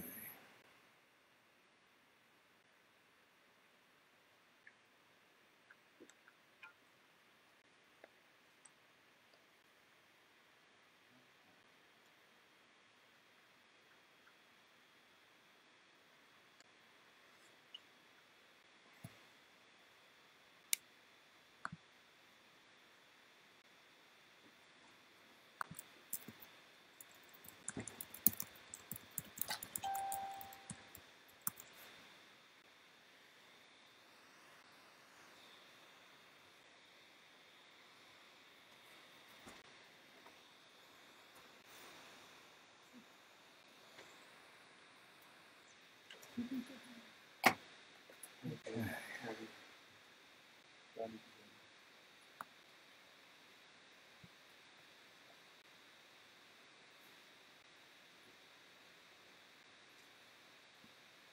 Corey Diamonds and Design Cafe Center. We did have an accident working on the outbound side of the freeway. We put recap for the backing up into the downtown area. It's not clear, but things still might be slowed up in line. We do have construction delays outbound on the Southwest Freeway affecting West Loop, but now the backup from the Freeway. I'm Stephen Foss, and 24 Hour Traffic Center. Adjust that. This report is The headphone volume there too if it's too loud. This was a participating mathematical stores. I think to make a one person Okay, we'll get ready to go on. Minutes, folks. I'm here. Still have a delay. You tune in AM 950 or just Facebook Live, Twitter, Instagram, Twitch. Twitch, yeah. I'm on Twitch, YouTube, and every single one. Periscope. That's pretty cool. Periscope, which is Twitter and all of them. So, guys, you got questions? Oh, no. You should contact your attorney to obtain advice with respect to any particular issue or problem. The opinions expressed on the Eric Dick Show are that of the host and guests, and do not reflect the opinions of the station or iHeartMedia.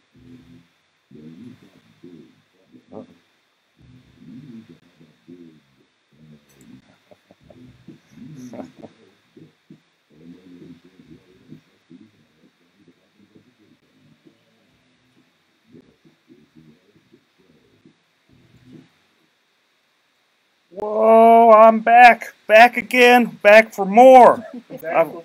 Oh boy, and I've got a number of great guests today. We got a lot to talk about. This is Eric Dick, and running wingman today is none other than Philip Paul Bryant of the Kojic Pack and many other great ventures. Good afternoon. We're live on AM 950.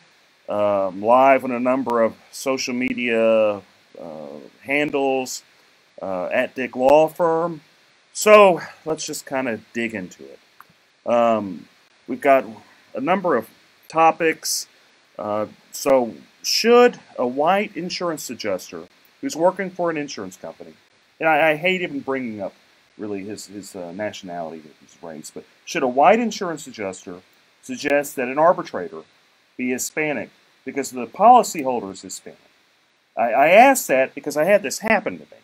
I had this adjuster, his name is Kevin Horomas. He's kind of a jerk. You gonna call him out? Yeah, I'm gonna call him out. He's kind of, in fact, he really is. He's just not a nice person. What I've learned in this world is you've got good people and you've got bad people, and he is. Anybody that knows him knows he's not a very good person. So, anyway, he suggests, and I'm just gonna read what he wrote in email. He suggests, let's pull it up, as an alternative umpire, which is, I'm going to say, arbitrator selection due to plaintiff's Hispanic heritage. Apparently now he cares that my client's Hispanic. I'd offer this other person as an alternative. And my question is that kind of racist? Is it inappropriate? I mean, could they pick another, insurance adjuster because my client's Hispanic? I'm just wondering. Since the guy all of a sudden cares, is that appropriate? I don't know. What do you think, Phil? Is it appropriate for an appraiser to request a umpire that's the same nationality as the client? Yeah, whenever no one else is the same nationality, not even the person requesting. Yeah, it seems like you're kind of infusing race into a situation that now there's a language barrier issue. I think a language barrier issue. I think the courts have a way to kind of bring in an interpreter. I think for the most part that should be suffice. I don't necessarily think that it's about a jury of your peers at this particular point. If your peers would be the same nationality, I think it's more so about making sure that you have an arbitrator that understands the law, the rules that guide the policy, and kind of go from there. It shouldn't necessarily be based on a race. I know a lot of people may feel a little bit more comfortable, perhaps. I know if I'm in court, if I have an African American judge and I'm African American, I may not necessarily get special treatment. And in some cases, it may be some tough love because they feel like I should know better. So is this like him saying, you know, my client might get special treatment, or is he? I don't know. It's kind of inferring that you only get special treatment from a judge or an arbitrator with the same ethnic background. Then another question I have is why would an insurance company even hire a joker like that? Because it sounds like they're setting him up for some type of lawsuit on being sued just for being racist. Well, the fact that he put that in writing is a little bit more concerning. I mean, even if you're thinking something, or even if that's your strategy, to actually send that over email, because from what I understand, you can actually have your email subpoenaed. I'm not an attorney, but you can have your email subpoenaed, as well as text messages these days. So I'm not sure why someone would put that in writing. You can even have the opposing counsel talk about it on his radio show. I mean, imagine that. Imagine that would happen. Yeah. Nothing on the internet is safe from anybody. No. So Russell, you're a lawyer. You practice criminal law, family law. Special guest Russell, I think you may have forgot to introduce him. I know I am not a very good host. I'm sorry. I didn't have a number of. I should have had more Southern hospitality. I know I'm a jerk plaintiff's lawyer. They call me, reptilian, all this type of stuff. Perhaps you should have had a radio host that's the same nationality. They might have been. I know they might have been nicer. I'm sorry. So Russell, step up. Tell me what you think. Tell me about you. Tell me what you think about this. Hey, my name's Russell. I'm Russell Newman of Newman & Rodriguez Law Firm. I do mainly criminal and juvenile, but I have a partner and she does family. I think it's a very interesting issue. I have that come up a lot in cases, such as DWIs and such. I think the issue is, how is it framed? Does this person suggest that you have someone who's of the same race, or does he require someone of the same race? Why does he want someone of the same race? I think there's issues there within that have to be answered. I don't on its face love the idea, no, I don't. But I'd like to know the thinking behind it before I say it's absolutely inappropriate, or is appropriate, or it's not, or whatever. But on its face, yes, I do find it kind of disturbing. Well, why would you even go down that path? This is my first question. What does it matter their race? It doesn't. I mean, what is it? I mean, I'd hope in the current arbitrator's former county attorney, Michael Fleming, who I can tell you personally, I could go up to him and tell him what I think, and he's going to say he don't care. He's going to make his own decision, because that's just how he is, period. And they just, I guess they'd rather, I don't know. It just seems. Hi, this is Eric Dick, and I think it's important that you know your rights. If your homeowner's insurance company has denied or underpaid your claim, you have the right to hire an attorney. You have the right to call me for free consultation at 833-7-RIGHTS. That's 833-7-RIGHTS. Don't let your homeowner's insurance company take advantage of you. Call me today at 833-7-RIGHTS. Has your homeowner's insurance claim been denied or underpaid? Call Dick Law Firm at 833-7-RIGHTS. Feeding Rocks. It should not be a crime to feed the homeless. Feeding Rocks. A good Samaritan shouldn't be punished for acts of kindness.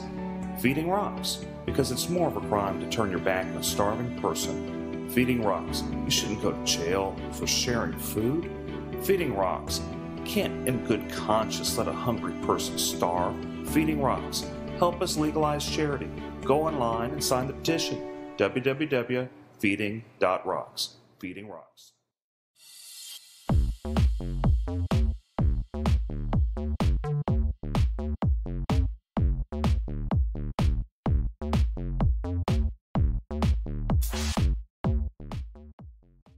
seems weird. But you brought your law partner, your spouse. You brought her along with you today. Absolutely. Can't do that. Yeah. And y'all share triplets, as we were talking about. They are 2.5 years old. I love them to death, and they are hastening my death at the same time too, probably. Well, that's you don't really. These are your first. First and only. 3 at a You guys are time. just warming up, man. Just figured out how to do that right. Now you gotta just call it. If they're great or if they're screwed up, I've done my damage. All right, having 3 at a time, that is a lot. What we were talking about. You're afraid they have another 3 at a time. And end up with 6. Yeah. She may never be touched again. I sometimes joke with my spouse that having children is the best form of birth control. No, having 3 kids is the best form of birth control. That's very true. Babysitting. Oh, okay. Okay. We're going to take a little bit of a break. Talk more with Russell and Philip O'Brien about some other great topics. Thanks, guys. We'll be back.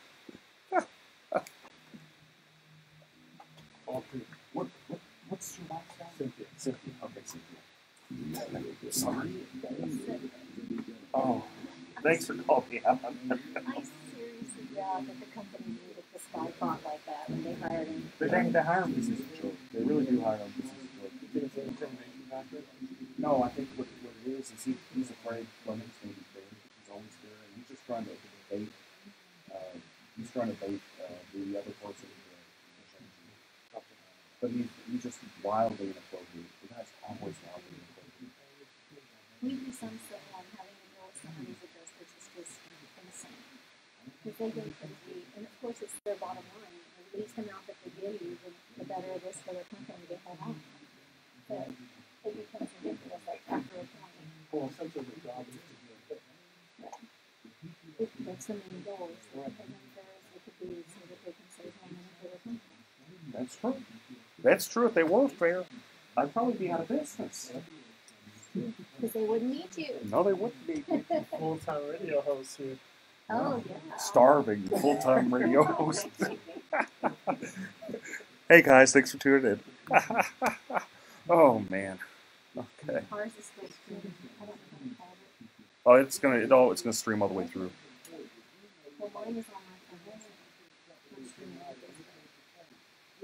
this. Okay. A lot of people asking about the propositions. Oh, we can talk about the propositions. You know how I feel about the firefighters. I haven't seen a bunch of great people joining in. Okay. Oh, man, we got a great crowd. Okay. Oh, so now let's go back. Go back with the State Farm having to pay $250,000, then Green $250,000. $250 million. A little too $50,000 in the $250 million for Judge Dixon.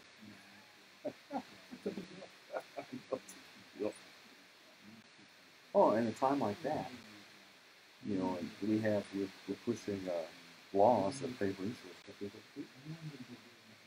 And then Republicans wonder why, you know, Ted Cruz is having such a hard time. Why it's a competitive race. They seem surprised, seem shocked.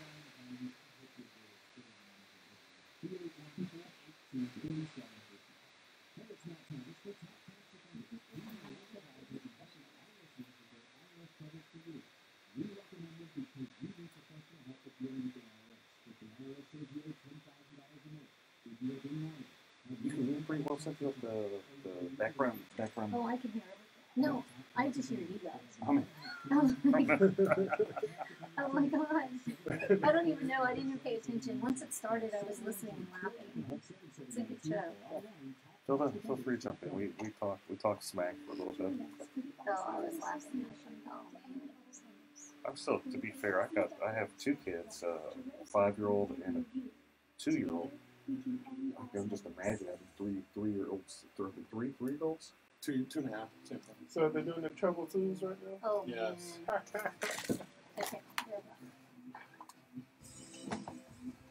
I'm back with Eric Dick on my little show we got here with Philip Paul Bryant running shotgun. We've got a great law couple, Russell and Cynthia. Was it Newman? So then we're talking law and politics because that is just the most fun stuff to talk about on a Saturday afternoon, folks. It's just great. Okay, so what I saw in the news some time back is State Farm agreed to pay $250 million, not thousand, not hundred. $250 million. A quarter of a billion. Quarter of a billion, and the allegations were that they fixed the judge. When I say fix the judge, there's an underlining case, and they got that judge kicked out to get another judge that they pretty much paid for to kick out a meritorious case, and they got sued over that and settled it for $250 million. Yeah, this was Illinois. You know how to do Chicago politics style, right? I think it was the state Supreme Court. From what I saw, it was a state Supreme Court case.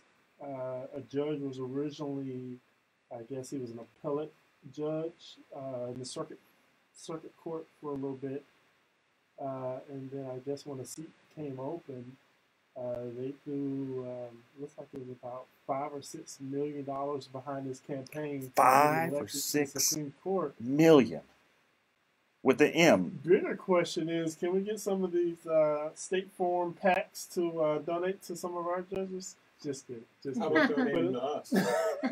Well, I think okay. So let's break this down a little bit because this could go a lot of different ways. So you've got an insurance company, the biggest one in the nation.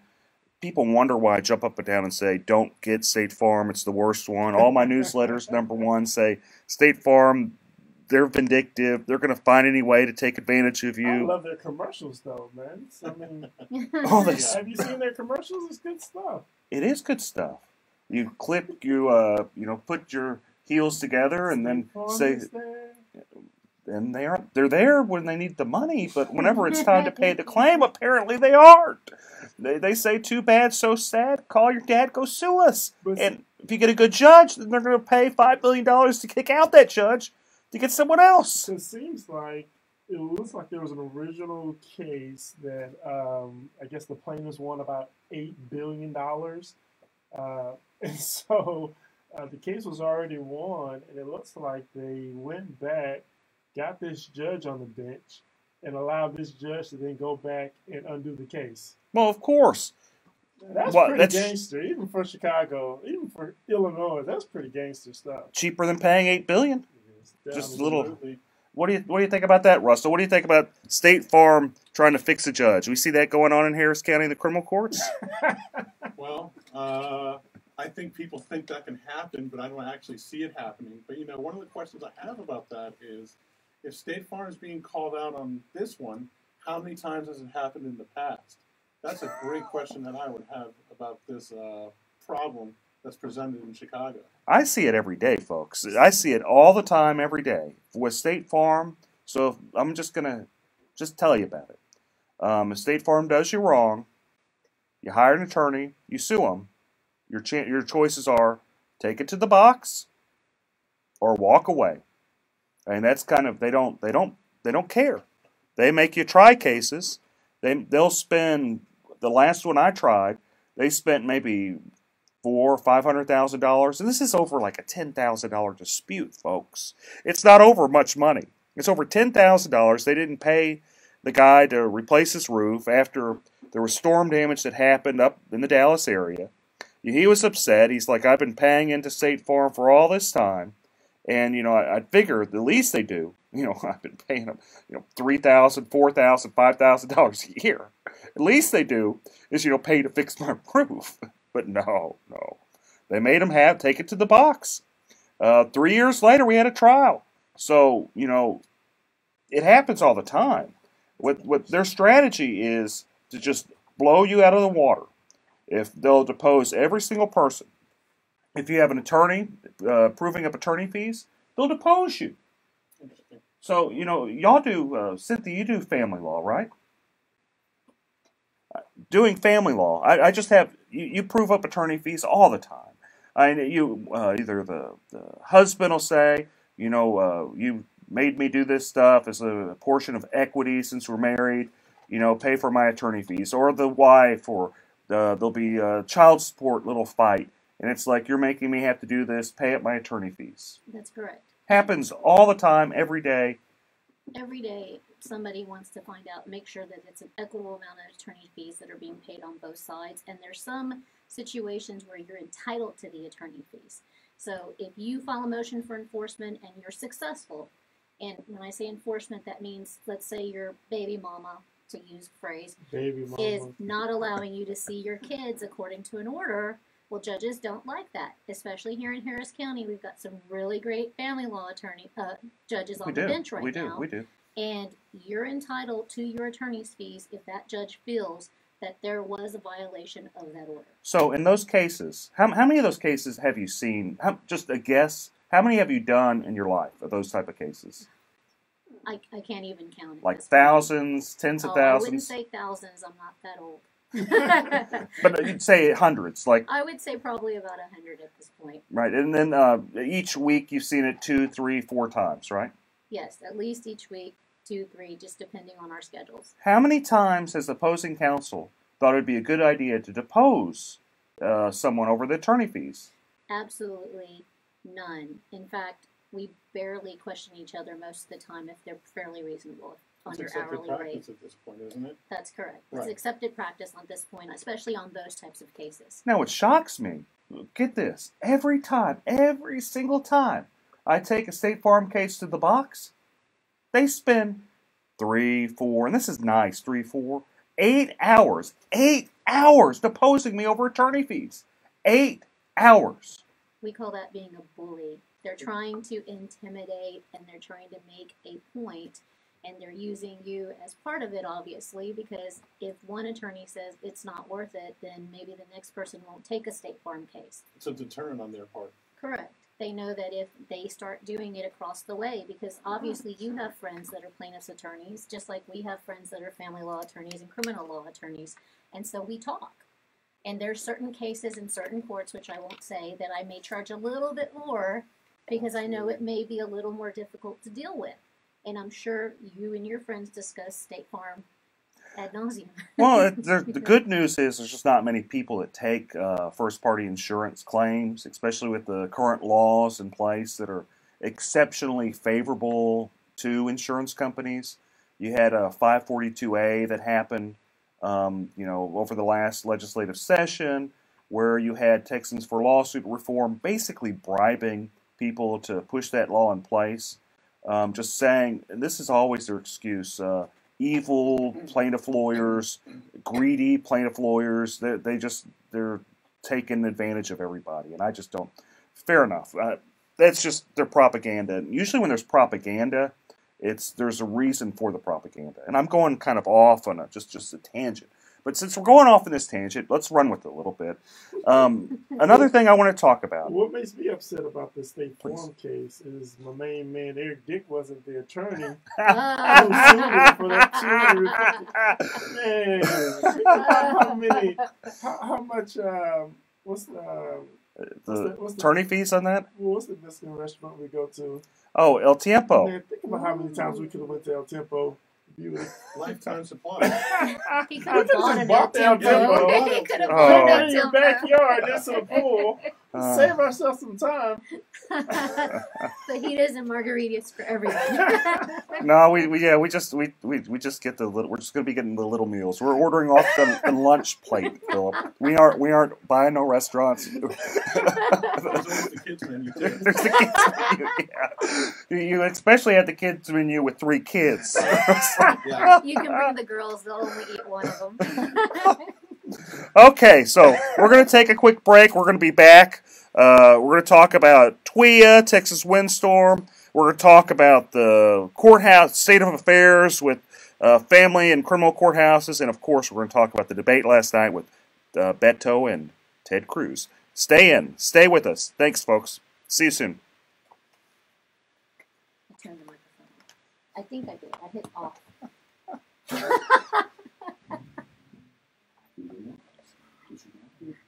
Oh, man. That was funny. That was. Oh, man. That's a problem. No, I've been doing this 100 ounces of water a day, trying to make sure I stay hydrated, and I'm like, because it helps with your like intake of food as well. So, yeah, it fills me up, and so it doesn't bode well for sitting anywhere for an hour or two. So. I always try to. I get really bad reflux, so I try to drink water and eat healthy. All the avoid all the stuff you like, everything that's good, Exactly. everything that tastes good.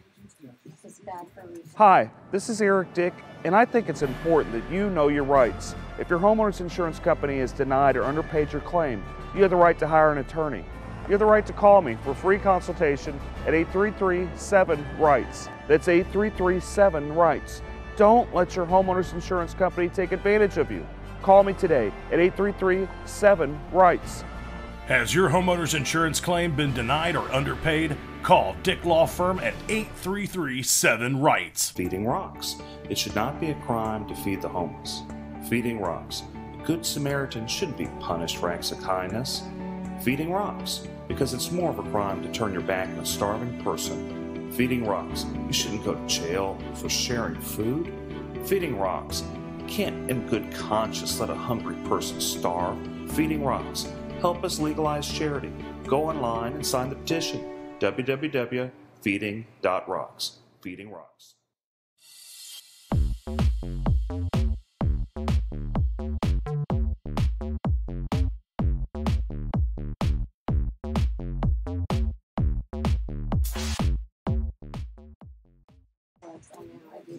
A life well lived might be better than a long life. Well, I got kids too. I'm not going short. Yeah, and a 2-year-old. That's. You guys got. You're not a spring chicken when you had the kiddos, which ain't nothing. I don't mean to be nothing. I wasn't young when I had my kiddos either. It's tough. And it's amazing. It's some of the best parts of your life. It is. It's great. And I tell people I had them late, but I had a good time before, so it's not like I'm sitting here missing the vacations or doing things. No, and then you got your kiddos, and it just the way they look at you, the way the things they do is just so adorable. How they interact. They're happy just to sit on you and watch TV They for like a short period. they will manipulate you the rest of your life. They try.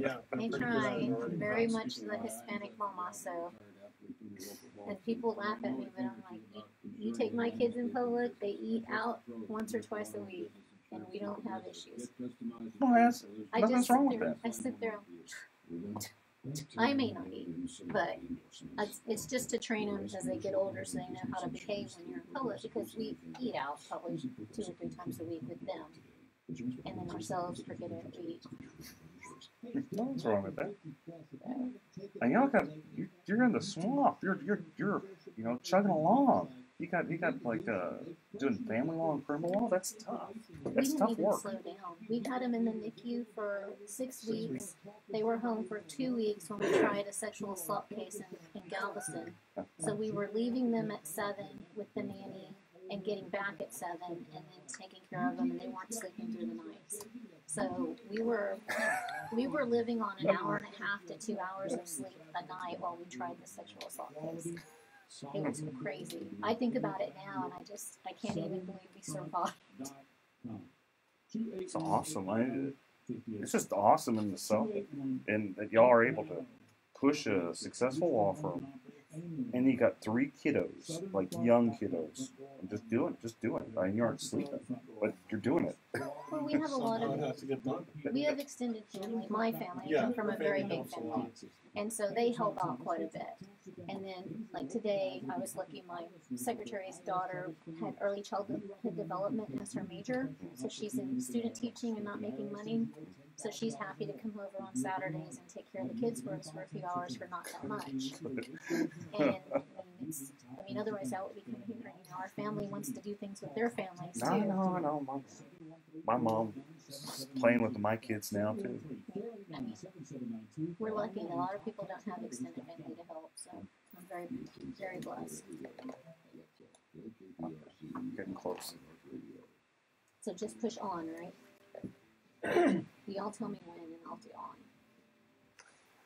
All right, folks, we're back. I've got a bunch of great people here. Philip Paul Bryant, Here. Russell, and Cynthia Newman. Hello. Great family and criminal law here in Houston. And let's talk about Texas windstorm, whether it's worth it, whether we should get rid of it. Let's kind of go a little background.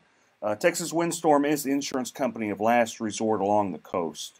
Laws changed maybe in 2000, let's say 5, making it pretty difficult to get Texas Windstorm to actually pay a claim. You have a lot of articles happening, a lot of people suing, saying that Texas Windstorm, they sent out an initial adjuster saying that the damage was like $80,000. Then that was too much, and they had to send out like a new adjuster to come back and just knock the number down to like $10,000, $15,000. My question is this: should we even have Texas Windstorm? Why are we paying the money on this? If they're ripping people off, why do we even have it?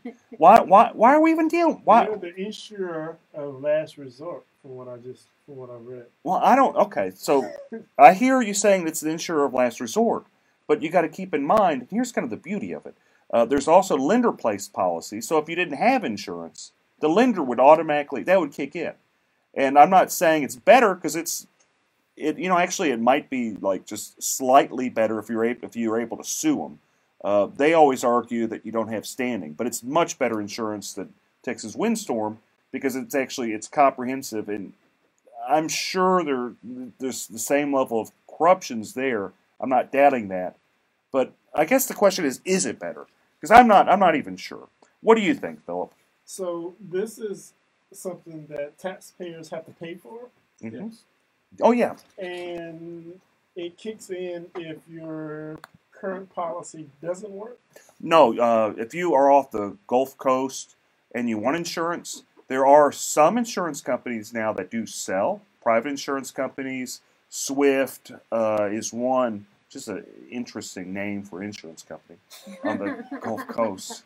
But there are some private insurance companies that are selling on the Gulf Coast. If you are not able to get them, then if you have a mortgage company or what have you, they're going to force you to get insurance. If you deny it. No, if you can't get insurance, or if you'd end up getting it from someone like TWIA. And so that's kind of what it is. What do you think, Russell? I don't see the point. I kind of agree with you. What are we getting out of this? I mean, is there a tangible asset that we see in TWIA that we wouldn't see if we didn't have it? I don't know. Cynthia, what do you think? Well, it sounds like they are paying some, they're just not paying all. Is that correct? The allegations are there's a law firm that sued them, done depositions, where what happened is initially they'd say like the damages are like $80,000, and then they wouldn't like that, so they'd go back and they'd send another expert to say, no, that's too much, let's knock it down to 15. Okay, and so the issue is whether or not that's, I guess if they can't get it from anyone else, would you think 15,000 is better than none? How much are you paying for the insurance would be my question. Are you paying $3,000, $4,000, $5,000, $8,000 a year for the insurance? If you are, save your money. That's true. Well, that's similar to being forced to have any kind of healthcare Yeah, insurance I as think well. about insurance in general. For some people, they pay whatever the penalty is. It's $600 to $1,000 or something like that. Versus you don't want to know what we pay every month. No, it's probably similar to what I pay every month. And so that's part of the issue. Is just, is it worth it in the long run when you save it? I guess when you, depending on how much they're going to pay, that if the history is that they're not going to be covering these, then no. I mean, you can save your $1,000, $1,200 a month, and you just put that $15,000 towards whatever damage you end up getting. And if you have a mortgage company, the mortgage company is going to charge you for lender-placed policy, which that will pay because the mortgage company is going to want the house fixed. Correct. I don't know if they'll pay right. They probably won't pay right. But I imagine they'd pay something. They'd at least pay enough. I'd hope that, well, who knows? I imagine, I've had cases where the lender-placed policy didn't pay stuff, so maybe I'm just too hopeful. Maybe I'm just too optimistic. I wonder if it's really that much every month, because it makes me think kind of something synonymous with us. We live in a flood zone, so we have to pay flood insurance, and we pay, and it's going up over the last few years, and it was, I think, $1,600 this year. So $1,600 over the 12 months, and if you pay that for this type of insurance, if you get $15,000 for damage, that may be worth it. So what's fascinating about flood insurance? I just sit around and wait for FEMA. That's something. That's a legitimate point. Oh, we're sorry. You'll be waiting around for quite a while. The Red Cross is good for 500, I think. So what's interesting about NFIP, if we're going to go into a little bit, it's a government subsidized program where you have businesses, individuals purchasing insurance that, when I say subsidized, in theory, they're supposed to pay out more than they collect, and they probably do. I don't doubt it. But having said all that, what my issue with NFIP is, I don't understand why they offer it to the business community, to school districts, to stuff like that. Whenever you can actually buy insurance on the private market, flood insurance, and it's not that much more. So that's kind of another. I kind of wonder about that. And I'm going on a side note. Russell, tell me the state of affairs in the criminal courthouses in Harris County. Well, it's a pretty big cluster. It's a big problem. I think in what's been over a year, they have done nothing to ameliorate the situation. But I think the original criminal courthouse was such a disaster that if they fix that somehow, which I don't see how they can, maybe there may actually be a blessing somehow. But for right now, I'm running from juvenile court to civil court to a small portion of the criminal court, all to cover the same criminal docket. And it pushes back civil cases that like you have to try, or family cases that my partner has to try, because criminal cases take precedence because your freedom's at stake. And so I feel not only do I have to cover so much more ground in the same amount of time, my cases get precedence in the court, and that backs everything up. So I think they really, really need to focus on having each courthouse for each kind of law again. But I think we're moving very slowly and haven't seen any improvement, and it kind of gets me down because I don't know what Harris County is doing to fix the security. Aren't they still using parts of the building? Because I know a family that they had a case down there, and it seems like they kind of redirect you automatically when you go to the criminal court. They tell you to go to the civil court, even though they're having some criminal court cases in the criminal court. What's going on? What do you think, Cynthia? They may try the cases in different courts. So let's say for regular settings, you have regular court appearances, you go to the civil courthouse. Right. Well, one day you may show up, if you're set for trial, they're going to send you back to another courthouse to actually try the case. So it can get confusing for people, and they have now opened up the 20th floor. A couple floors. Probably 17 through 20. Of the main criminal courthouse, Which is the on courthouse, 201 Franklin. Which is the courthouse floors that were the least affected. What they're saying is it's the easiest ones to open. But they're saying the other ones are so far from being open that they're not even optimistic. So they're just kind of doing one floor at a time as far as I think they're opening the floors that were not destroyed. They're saying the other floors have been so damaged that they can't open them anytime soon without major construction. Well, and what the background here, if folks are just tuning in, they don't understand what we're talking about. is the civil courthouses, more specifically, the criminal courthouse got flooded, just something severe from Hurricane Harvey. There was a basement doors. I think they had some roof problems. Sprinklers went off. It wasn't roof problems. I actually remember this quite well because they asked me a little bit about the insurance. So, oh no, okay. And Chris Daniel was on here last week, and I know he's hustling. He's doing what he can, but there's only so much the district court can do. It's He's really a great district clerk to deal with. I don't even know the man personally, but if I have problems on cases, he answers my messaging on Facebook. I know. It's just amazing. Yeah, he hustles. So criminal courthouse flooded. All the cases got moved over to the civil courthouse. The old family courthouse, is it even being used anymore? Yeah, it's being used for misdemeanors right now. It The is? civil courthouse is felonies, and the old family courthouse is being misdemeanors. Misdemeanors and 4D courts, which are the OAG courts. Child support. Yeah, the child support, the Title 4D, or the Attorney General brings them for to pay child support. Yeah. So what kind of cases do you do, Russell? I've tried everything from Class C tickets to murder. I mean, Got a murder case? Yeah, sure. Oh. DWIs, ag assaults. DWI, you could have represented Duco. Yeah, right. And you know what? If I did, no one would know about it. Well, we'll get into that. That might be a good segue. So if people want to find out about you, Russell, where do they look? Well, you can type in my name in Google, and the first thing that comes up is my website, but officially it's newmanandrodriguez.com, and it gives us a little dossier about who we are, and we're just fighters. We fight our cases. We don't plead. We rarely work them out, and we come out on top if you hire us. Perfect. Hang out between the courts and watch them run from one court to another. Absolutely. That's awesome. We're going to be right back, folks. Stay tuned. We're talking about Beto versus Cruz, the debate. Thanks, guys.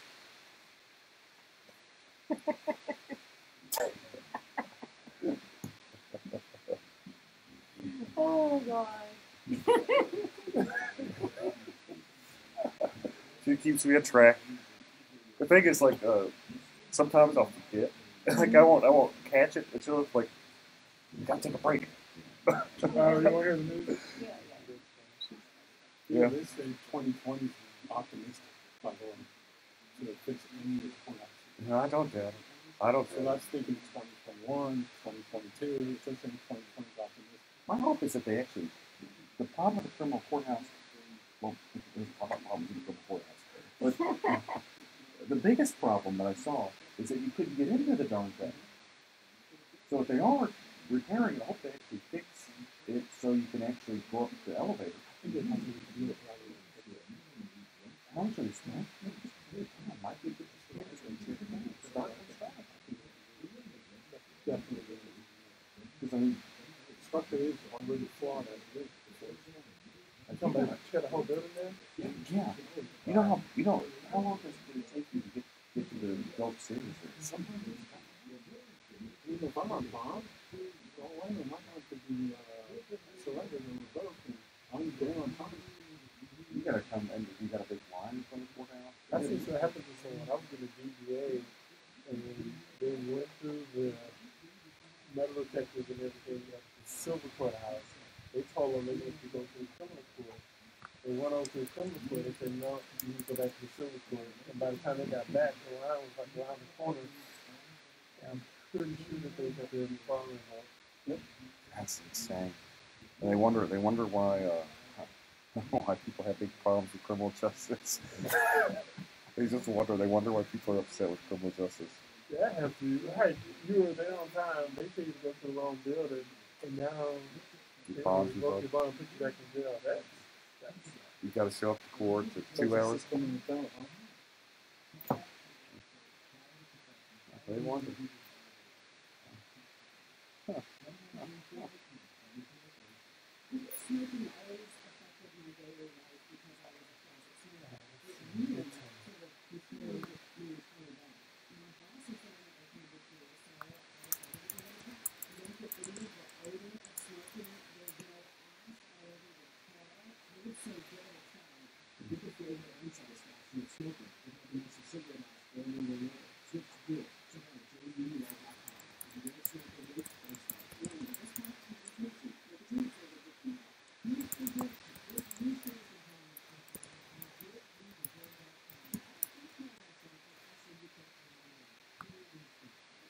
Hi, this is Eric Dick, and I think it's important that you know your rights. If your homeowner's insurance company has denied or underpaid your claim, you have the right to hire an attorney.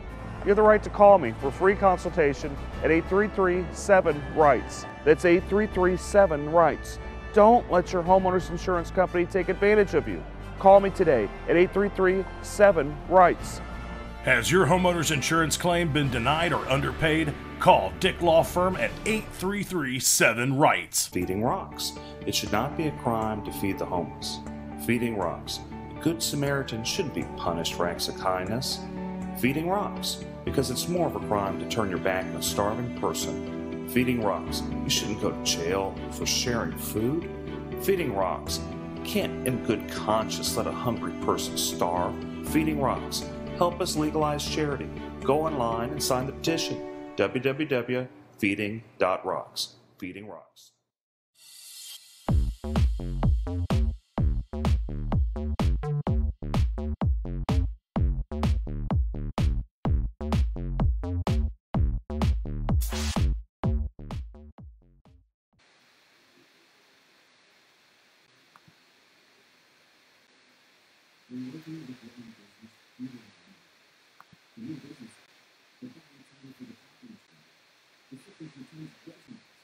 Weird. So what it is working. Periscope, YouTube, Facebook, streaming, Twitch. Okay. How you guys on Instagram doing? Thumbs up?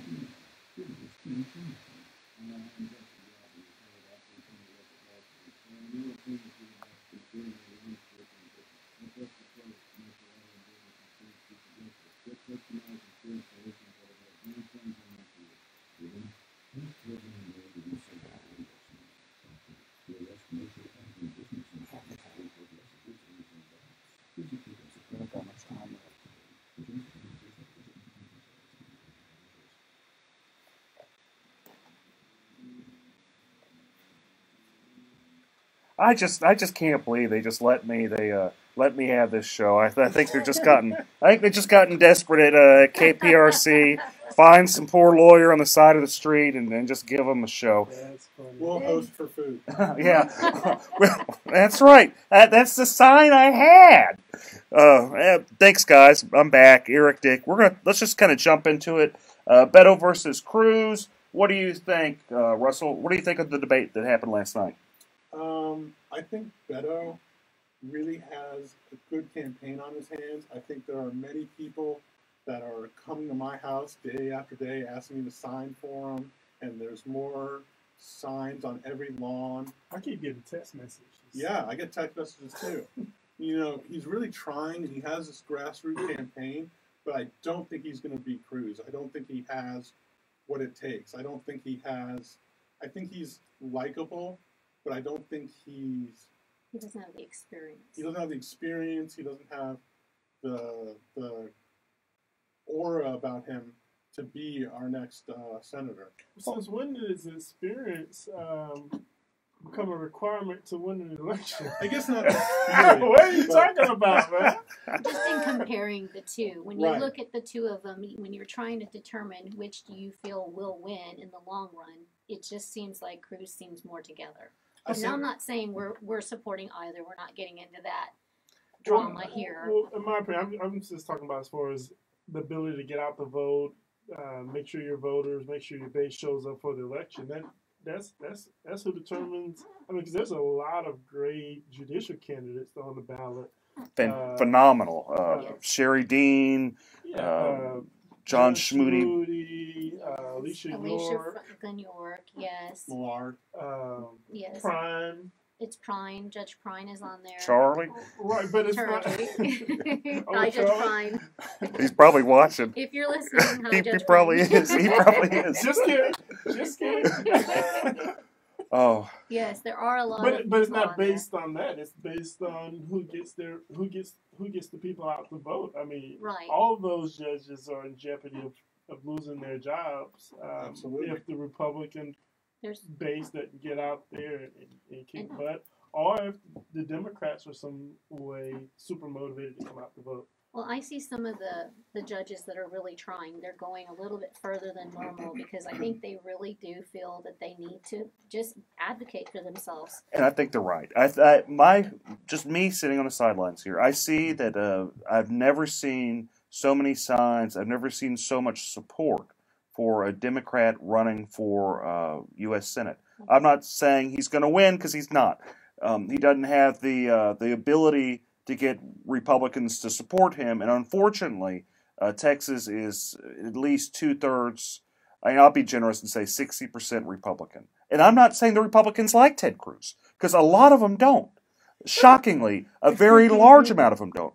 I'm sorry, folks, they don't. I have county commissioners in Harris County telling me what a SOB he is. And these are people in his own county. I'm not going to name names.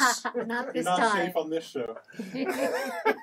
I'm not going to name names, but if you know me, you can deduct it pretty quick.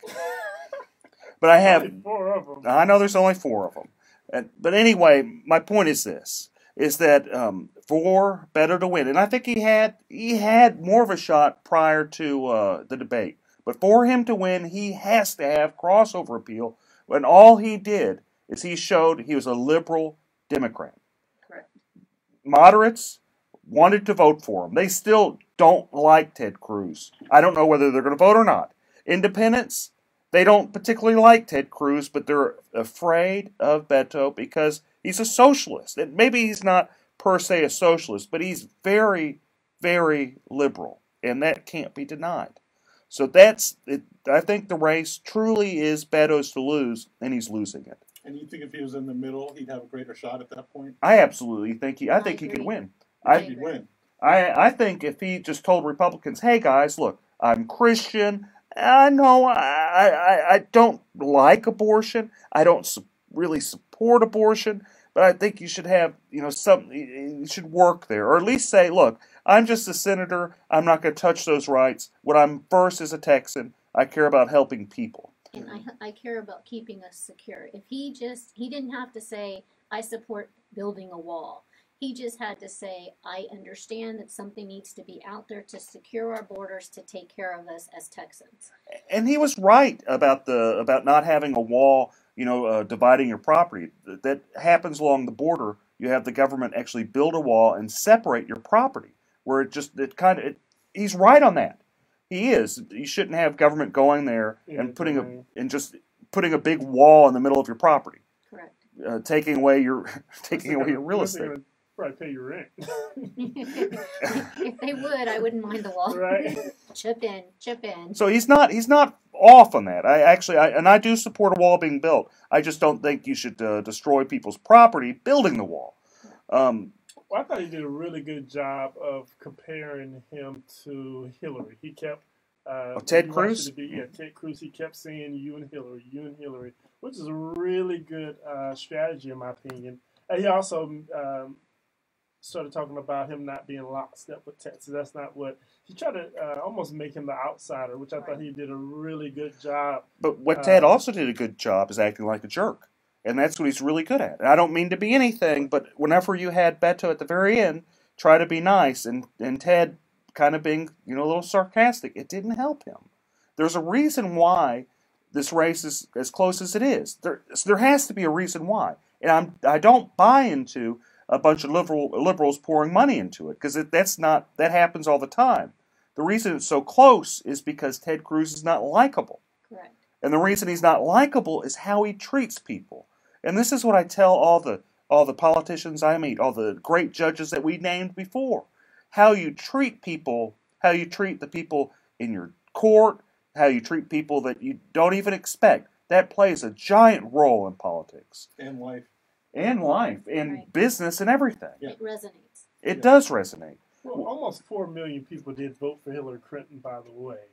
It was, a 43 to 53% Hillary versus Trump, 2 years ago. So there are a lot of Democrats in Texas who has the ability to vote for a veto. What was the end numbers with Trump and Hillary? I think Trump got about 53% to Hillary's 43%. Well, there you go. So even 4.8 million to 3.8 million. I'm going to give Beto the benefit of the doubt and say he gets the 48%. Well, and that's the thing. That's the whole point that Eric's making, is that even if he needs to do something to make himself more likable to some of the Republicans that are on the fence, or the independents, because even if he gets what Hillary got, he's not going to win. But that line was, you're still talking about half of the state. So in my opinion, a large portion of where Hillary votes came from was the same area that Cruz is on. Well, what I think Eric is saying is that Cruz is vulnerable right now, right, and Beto could do a better job of grabbing the people that are on the fence by being more moderate, but he's not doing that. He has a shot, and he's not taking it. That's what I think. That's exactly what I'm saying, but I don't think Beto is. I think he comes off as a nice guy, as a passionate guy. Right. I disagree with him strongly on a number of issues, but I think personality only goes so far. Though he has a good personality, he'd have to at least not scare Republicans, even just people that dislike Ted Cruz, to think that even though we dislike Ted Cruz strongly, we might dislike you more. That's basically that's it. Well, you can't underestimate speeches and likability. There was a young black fella a couple of years back who won the presidency a couple times, but he didn't win Texas. He won Harris County, and I will note. I'm not saying Beto won't win Harris County, and this is what we'll kind of maybe end on this, is that we have some really, really great people on the Republican side running for office. And there's been, what I've heard is there's been internal polling with the Republican Party. I've even heard that Dan Patrick has some serious apprehension that the Republicans lose Harris County. Right. And if that happens, it's going to be very sad, because people like Sherry Dean, and I've known her a long time, she is a very, very sweet woman. Roy Moore, too. We almost forgot about Judge Farr. Judge Farr is probably one of the most qualified family law judges on the bench. He's amazing, and he's up for re-election, and that's what's going to be difficult, is if people go out there and vote straight party, which I do not advocate. Please don't do that. If you don't know anything about these family law judges, message me on Facebook. I'm happy to discuss it with you. I'm happy to tell you why I support these judges, because they have experience. They do well. They do their job in such a manner that you are proud to work in Harris County. Thank you guys so much for tuning in. I'll see you next week. You guys have a great weekend. Thank you. Thanks. Sorry. That's okay. I talk way too much. Everyone, thanks for tuning in. Hope to hear from you soon. Hope to hear your comments. Thank you. Bye. Thanks a lot, everybody. We appreciate you watching.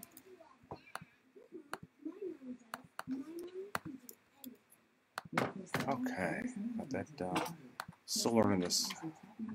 Hi, this is Eric Dick, and I think it's important that you know your rights. If your homeowner's insurance company has denied or underpaid your claim, you have the right to hire an attorney. You have the right to call me for free consultation at 833-7-RIGHTS. That's 833-7-RIGHTS. Don't let your homeowner's insurance company take advantage of you. Call me today at 833-7-RIGHTS. Has your homeowner's insurance claim been denied or underpaid? Call Dick Law Firm at 833-7-RIGHTS. Feeding Rocks. It should not be a crime to feed the homeless. Feeding Rocks. A good Samaritan shouldn't be punished for acts of kindness. Feeding Rocks. Because it's more of a crime to turn your back on a starving person. Feeding Rocks. You shouldn't go to jail for sharing food. Feeding Rocks. You can't in good conscience let a hungry person starve. Feeding Rocks. Help us legalize charity. Go online and sign the petition. www.feeding.rocks. Feeding Rocks.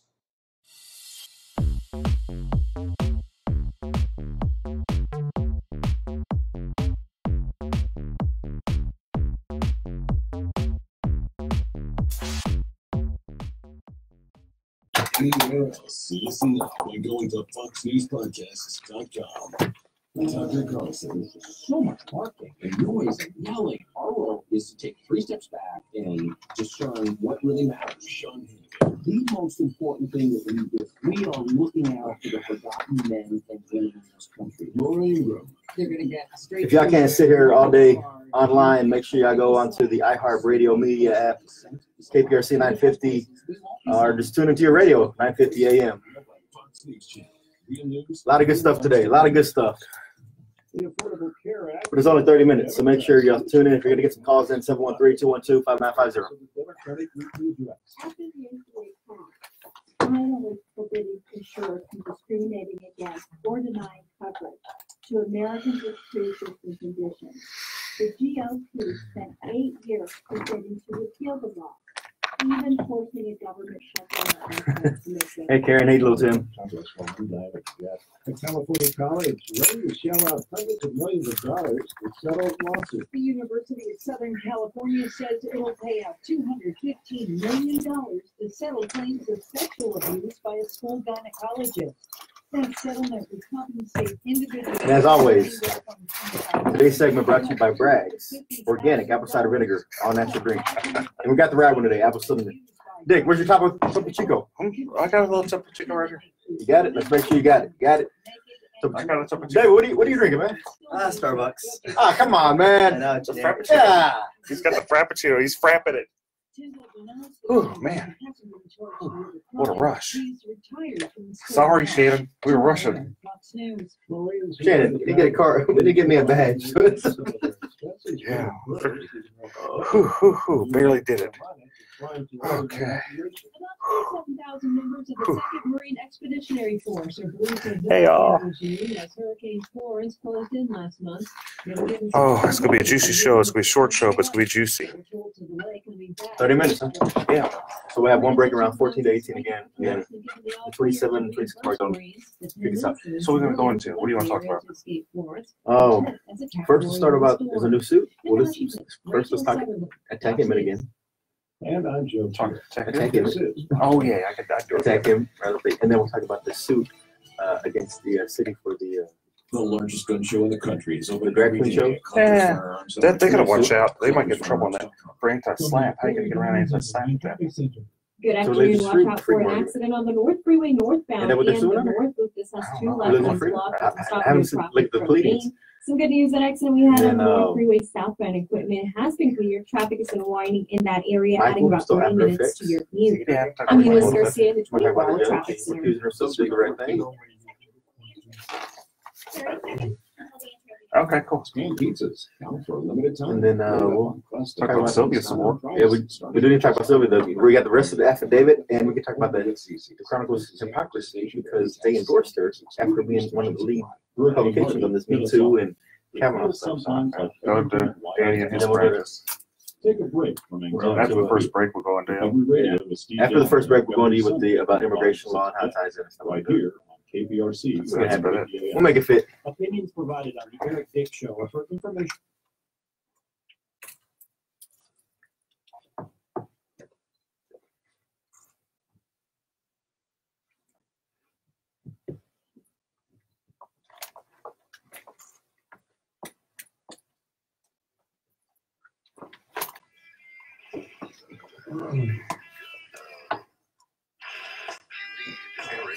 They've never heard the intro on Facebook streaming.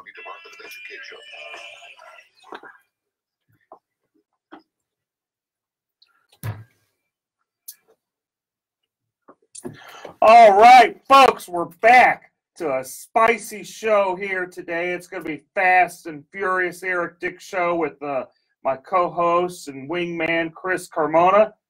And hello, good weekend, everyone.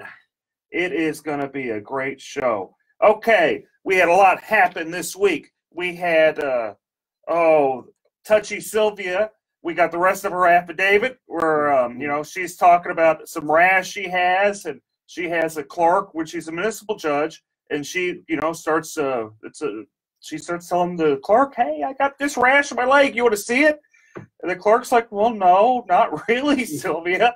I don't know that many people want to see it, but no, I'm good.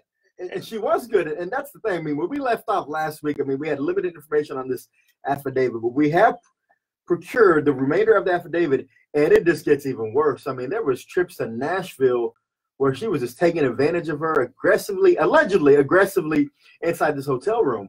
And, you know, this is a legal talk show, and we talk about legal standards and how that impacts the community.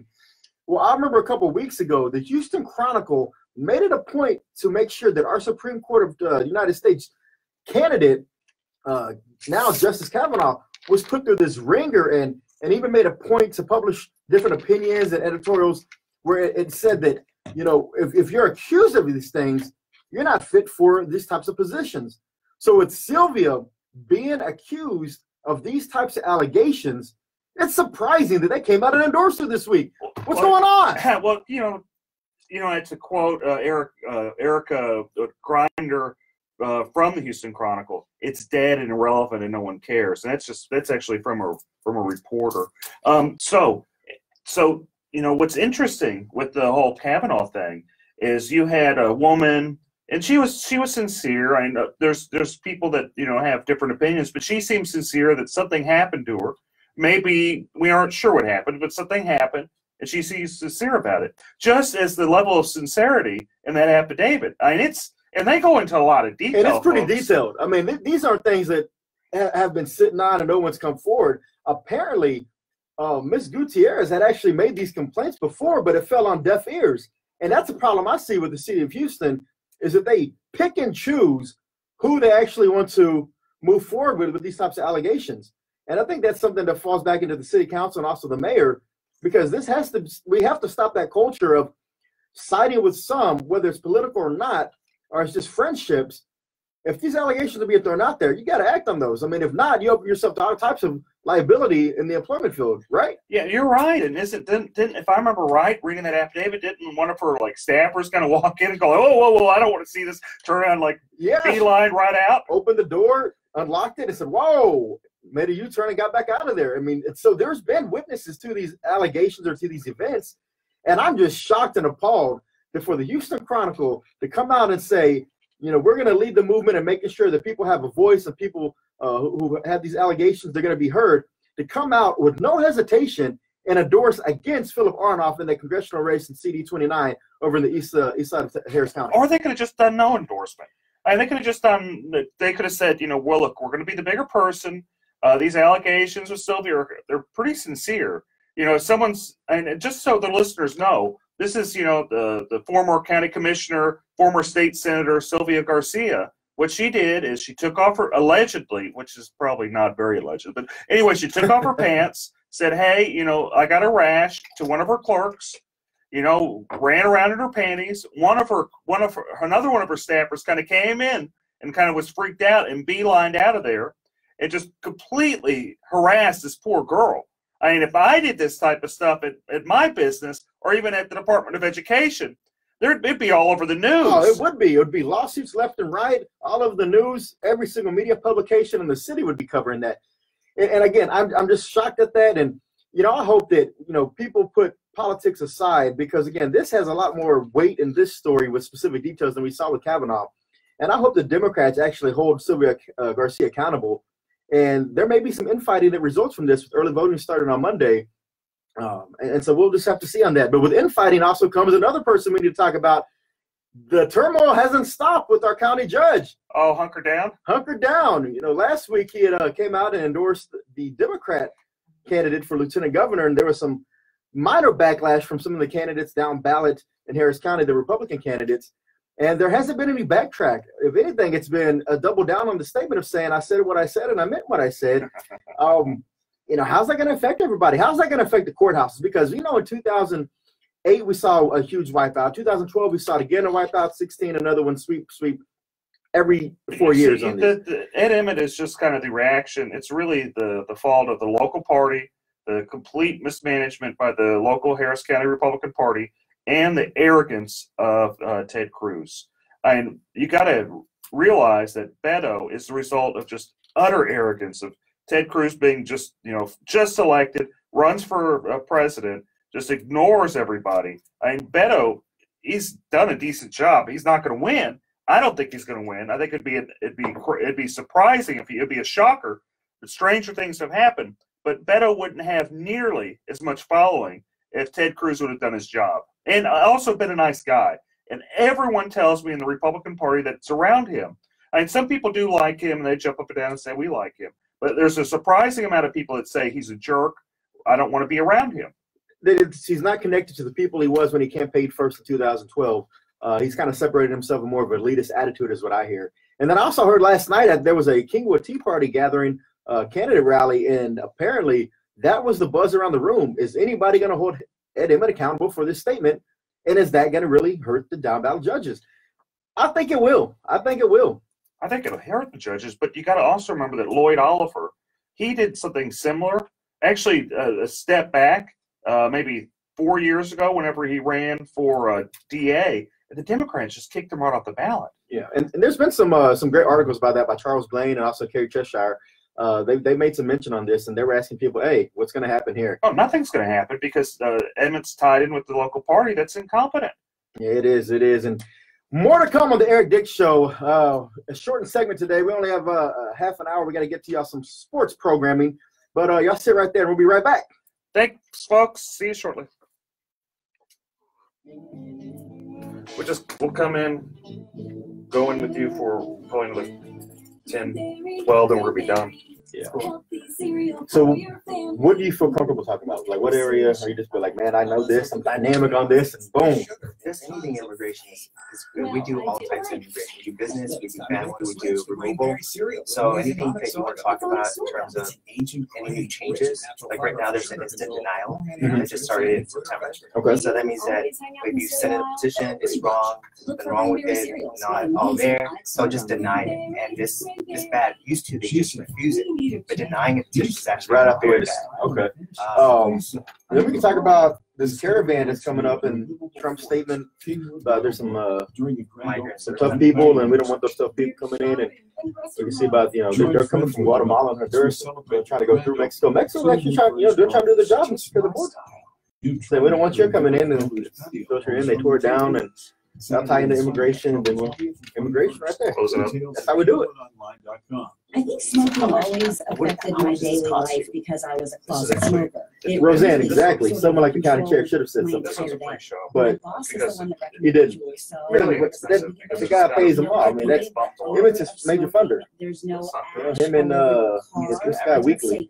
They own him. So what are you gonna say? No, don't do it. But like I said, it's gonna be very, very, very. We got a good many followers now. Not want to break straight ticket voting because of his insistence on doing that. So we'll see how it turns out. But early voting starts on Monday. Make sure I go by. Vote all the way through from the top to the bottom. A lot of judges on that ballot that really need your support. It's not a smart idea just to always hit straight ticket if you don't feel comfortable with all the candidates. Beto,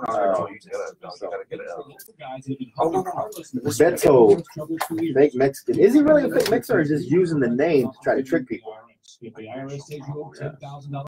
What kind of fires was he putting out? Like what was being said to try to mitigate that damage?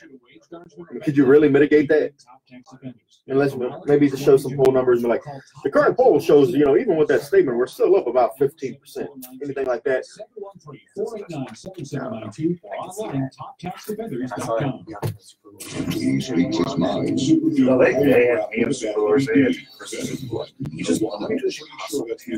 How long do spread around? 9.2, but it took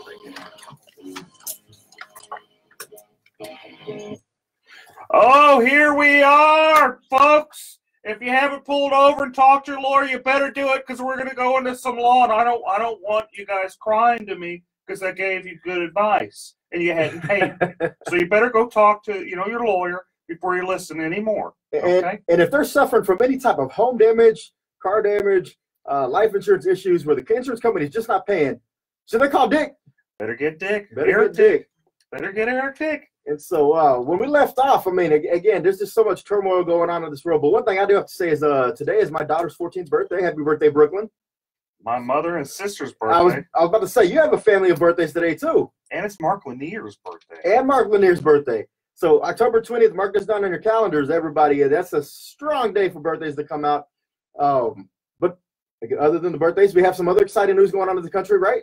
Oh, we have a lot of exciting news. But why don't we start off talking with Danny about his little law practice doing immigration law. And we can kind of tie it into all the many things that are happening in this world. So today's guest, we have attorney Danny Wynn. Danny, welcome to the show. Oh, thank you for having us. This is David Wynn, by the way. Oh, sorry, David Wynn. Oh, I'm sorry. It's okay. So I had it right the first time when I said David. Yeah, you said it earlier this morning, so yeah, it just maybe it's too early for you. Oh, I was thinking of there's a city council member in Missouri City. That's right, Danny Wynn. Sorry, David. So you have an immigration practice. You've been practicing law about 10 years, right? That's right. We're practicing 10 years. We have an office in Southwest Houston and one in Northwest Houston as well. Excellent. And so there's been some changes lately. And could you tell me about the changes in immigration law that's, some of the listeners might want to know about? Yeah, so there's a lot of changes across immigration, across the board. So whether it's legal immigration or illegal immigration, there's changes across the board. Some of the major changes, instant denial. So starting in last month, September, if you send in a petition or an application and there's anything that's wrong with it, immigration used to send you a request for more evidence, or they send you a notice of intent to deny and give you an opportunity to fix the problem. So now, no more. They can instantly deny your application. And again, this is not like a rejection. This is a denial. So it looks really, really bad if you're trying to reapply later on.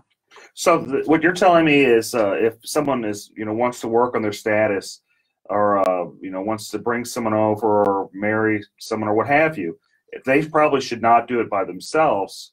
They're probably behooved to go actually get a lawyer to help them with their immigration status. Is that what you're telling me, David? Exactly. I used to tell people, if you read the law very carefully, you could probably do this by yourself. But now so much things have changed. Like, I'll just give you an example. So the basic forms that you need to sponsor a spouse, it used to be last year before 2017, the I-130 form, it used to be 5 pages. Now it's 18 pages. And there's another form that supplements that. It used to be 4 or 5 pages. Now it's an additional 18 pages. And those are just 2 forms out of the many forms that you have to file in order to bring someone to the U.S. Now, and this is things that probably an attorney is best equipped to handle. Is that correct? Is that a fair assessment? That's right. And, it's not a person's fault, to be honest with you. A lot of things are wrong online, especially even on the government's website. They're wrong. And I could, probably usually what I do is I show clients, like, look, this is what you want to do. And I could tell you that it's wrong. If you do it this way, like they have it on the website, it's going to get rejected or denied. Now, there's a lot of notaries that have popped up around this city, I know for sure, over the last few years to try to assist and expedite some of this immigration paperwork. What's your feelings on notaries? Are those really strong-minded people who understand the legal system and know how to navigate the channels? And that's a good question, Chris. Well, I can tell you for sure, a lot of people in Mexico, there's public notarios are attorneys, but in the U.S., they're not attorneys. Public notarios are popping up, and let me tell you why you don't want to hire one. The public notarios would never put their name on any of your documents. So whenever there's a problem with your documents because they're giving you wrong advice, no one's accountable except for you. And you're not going to be able to blame someone that doesn't have their names on your forms.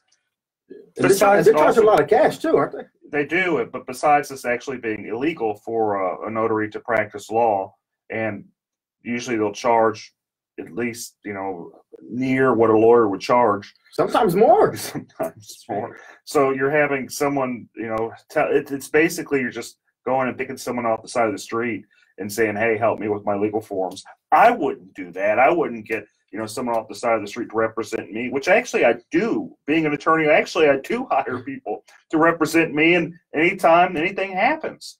They say what a client has a full, what is the saying? Yeah, only a fool has a client for himself. Or that's right. So yeah, if you have problems with immigration, you probably should get a lawyer. Maybe you could have done it in the past, but it sounds like things have changed, and it probably behoove you to sit and talk to somebody that actually is licensed through the state bar and tell you what to do. What other problems do you see happening, Danny? Okay, so The other problems that we see right now is if you're in removal proceedings. So before, if you're in removal proceedings, that means deportation proceedings, you would have probably a very fair trial with the immigration judge. It's not like that anymore.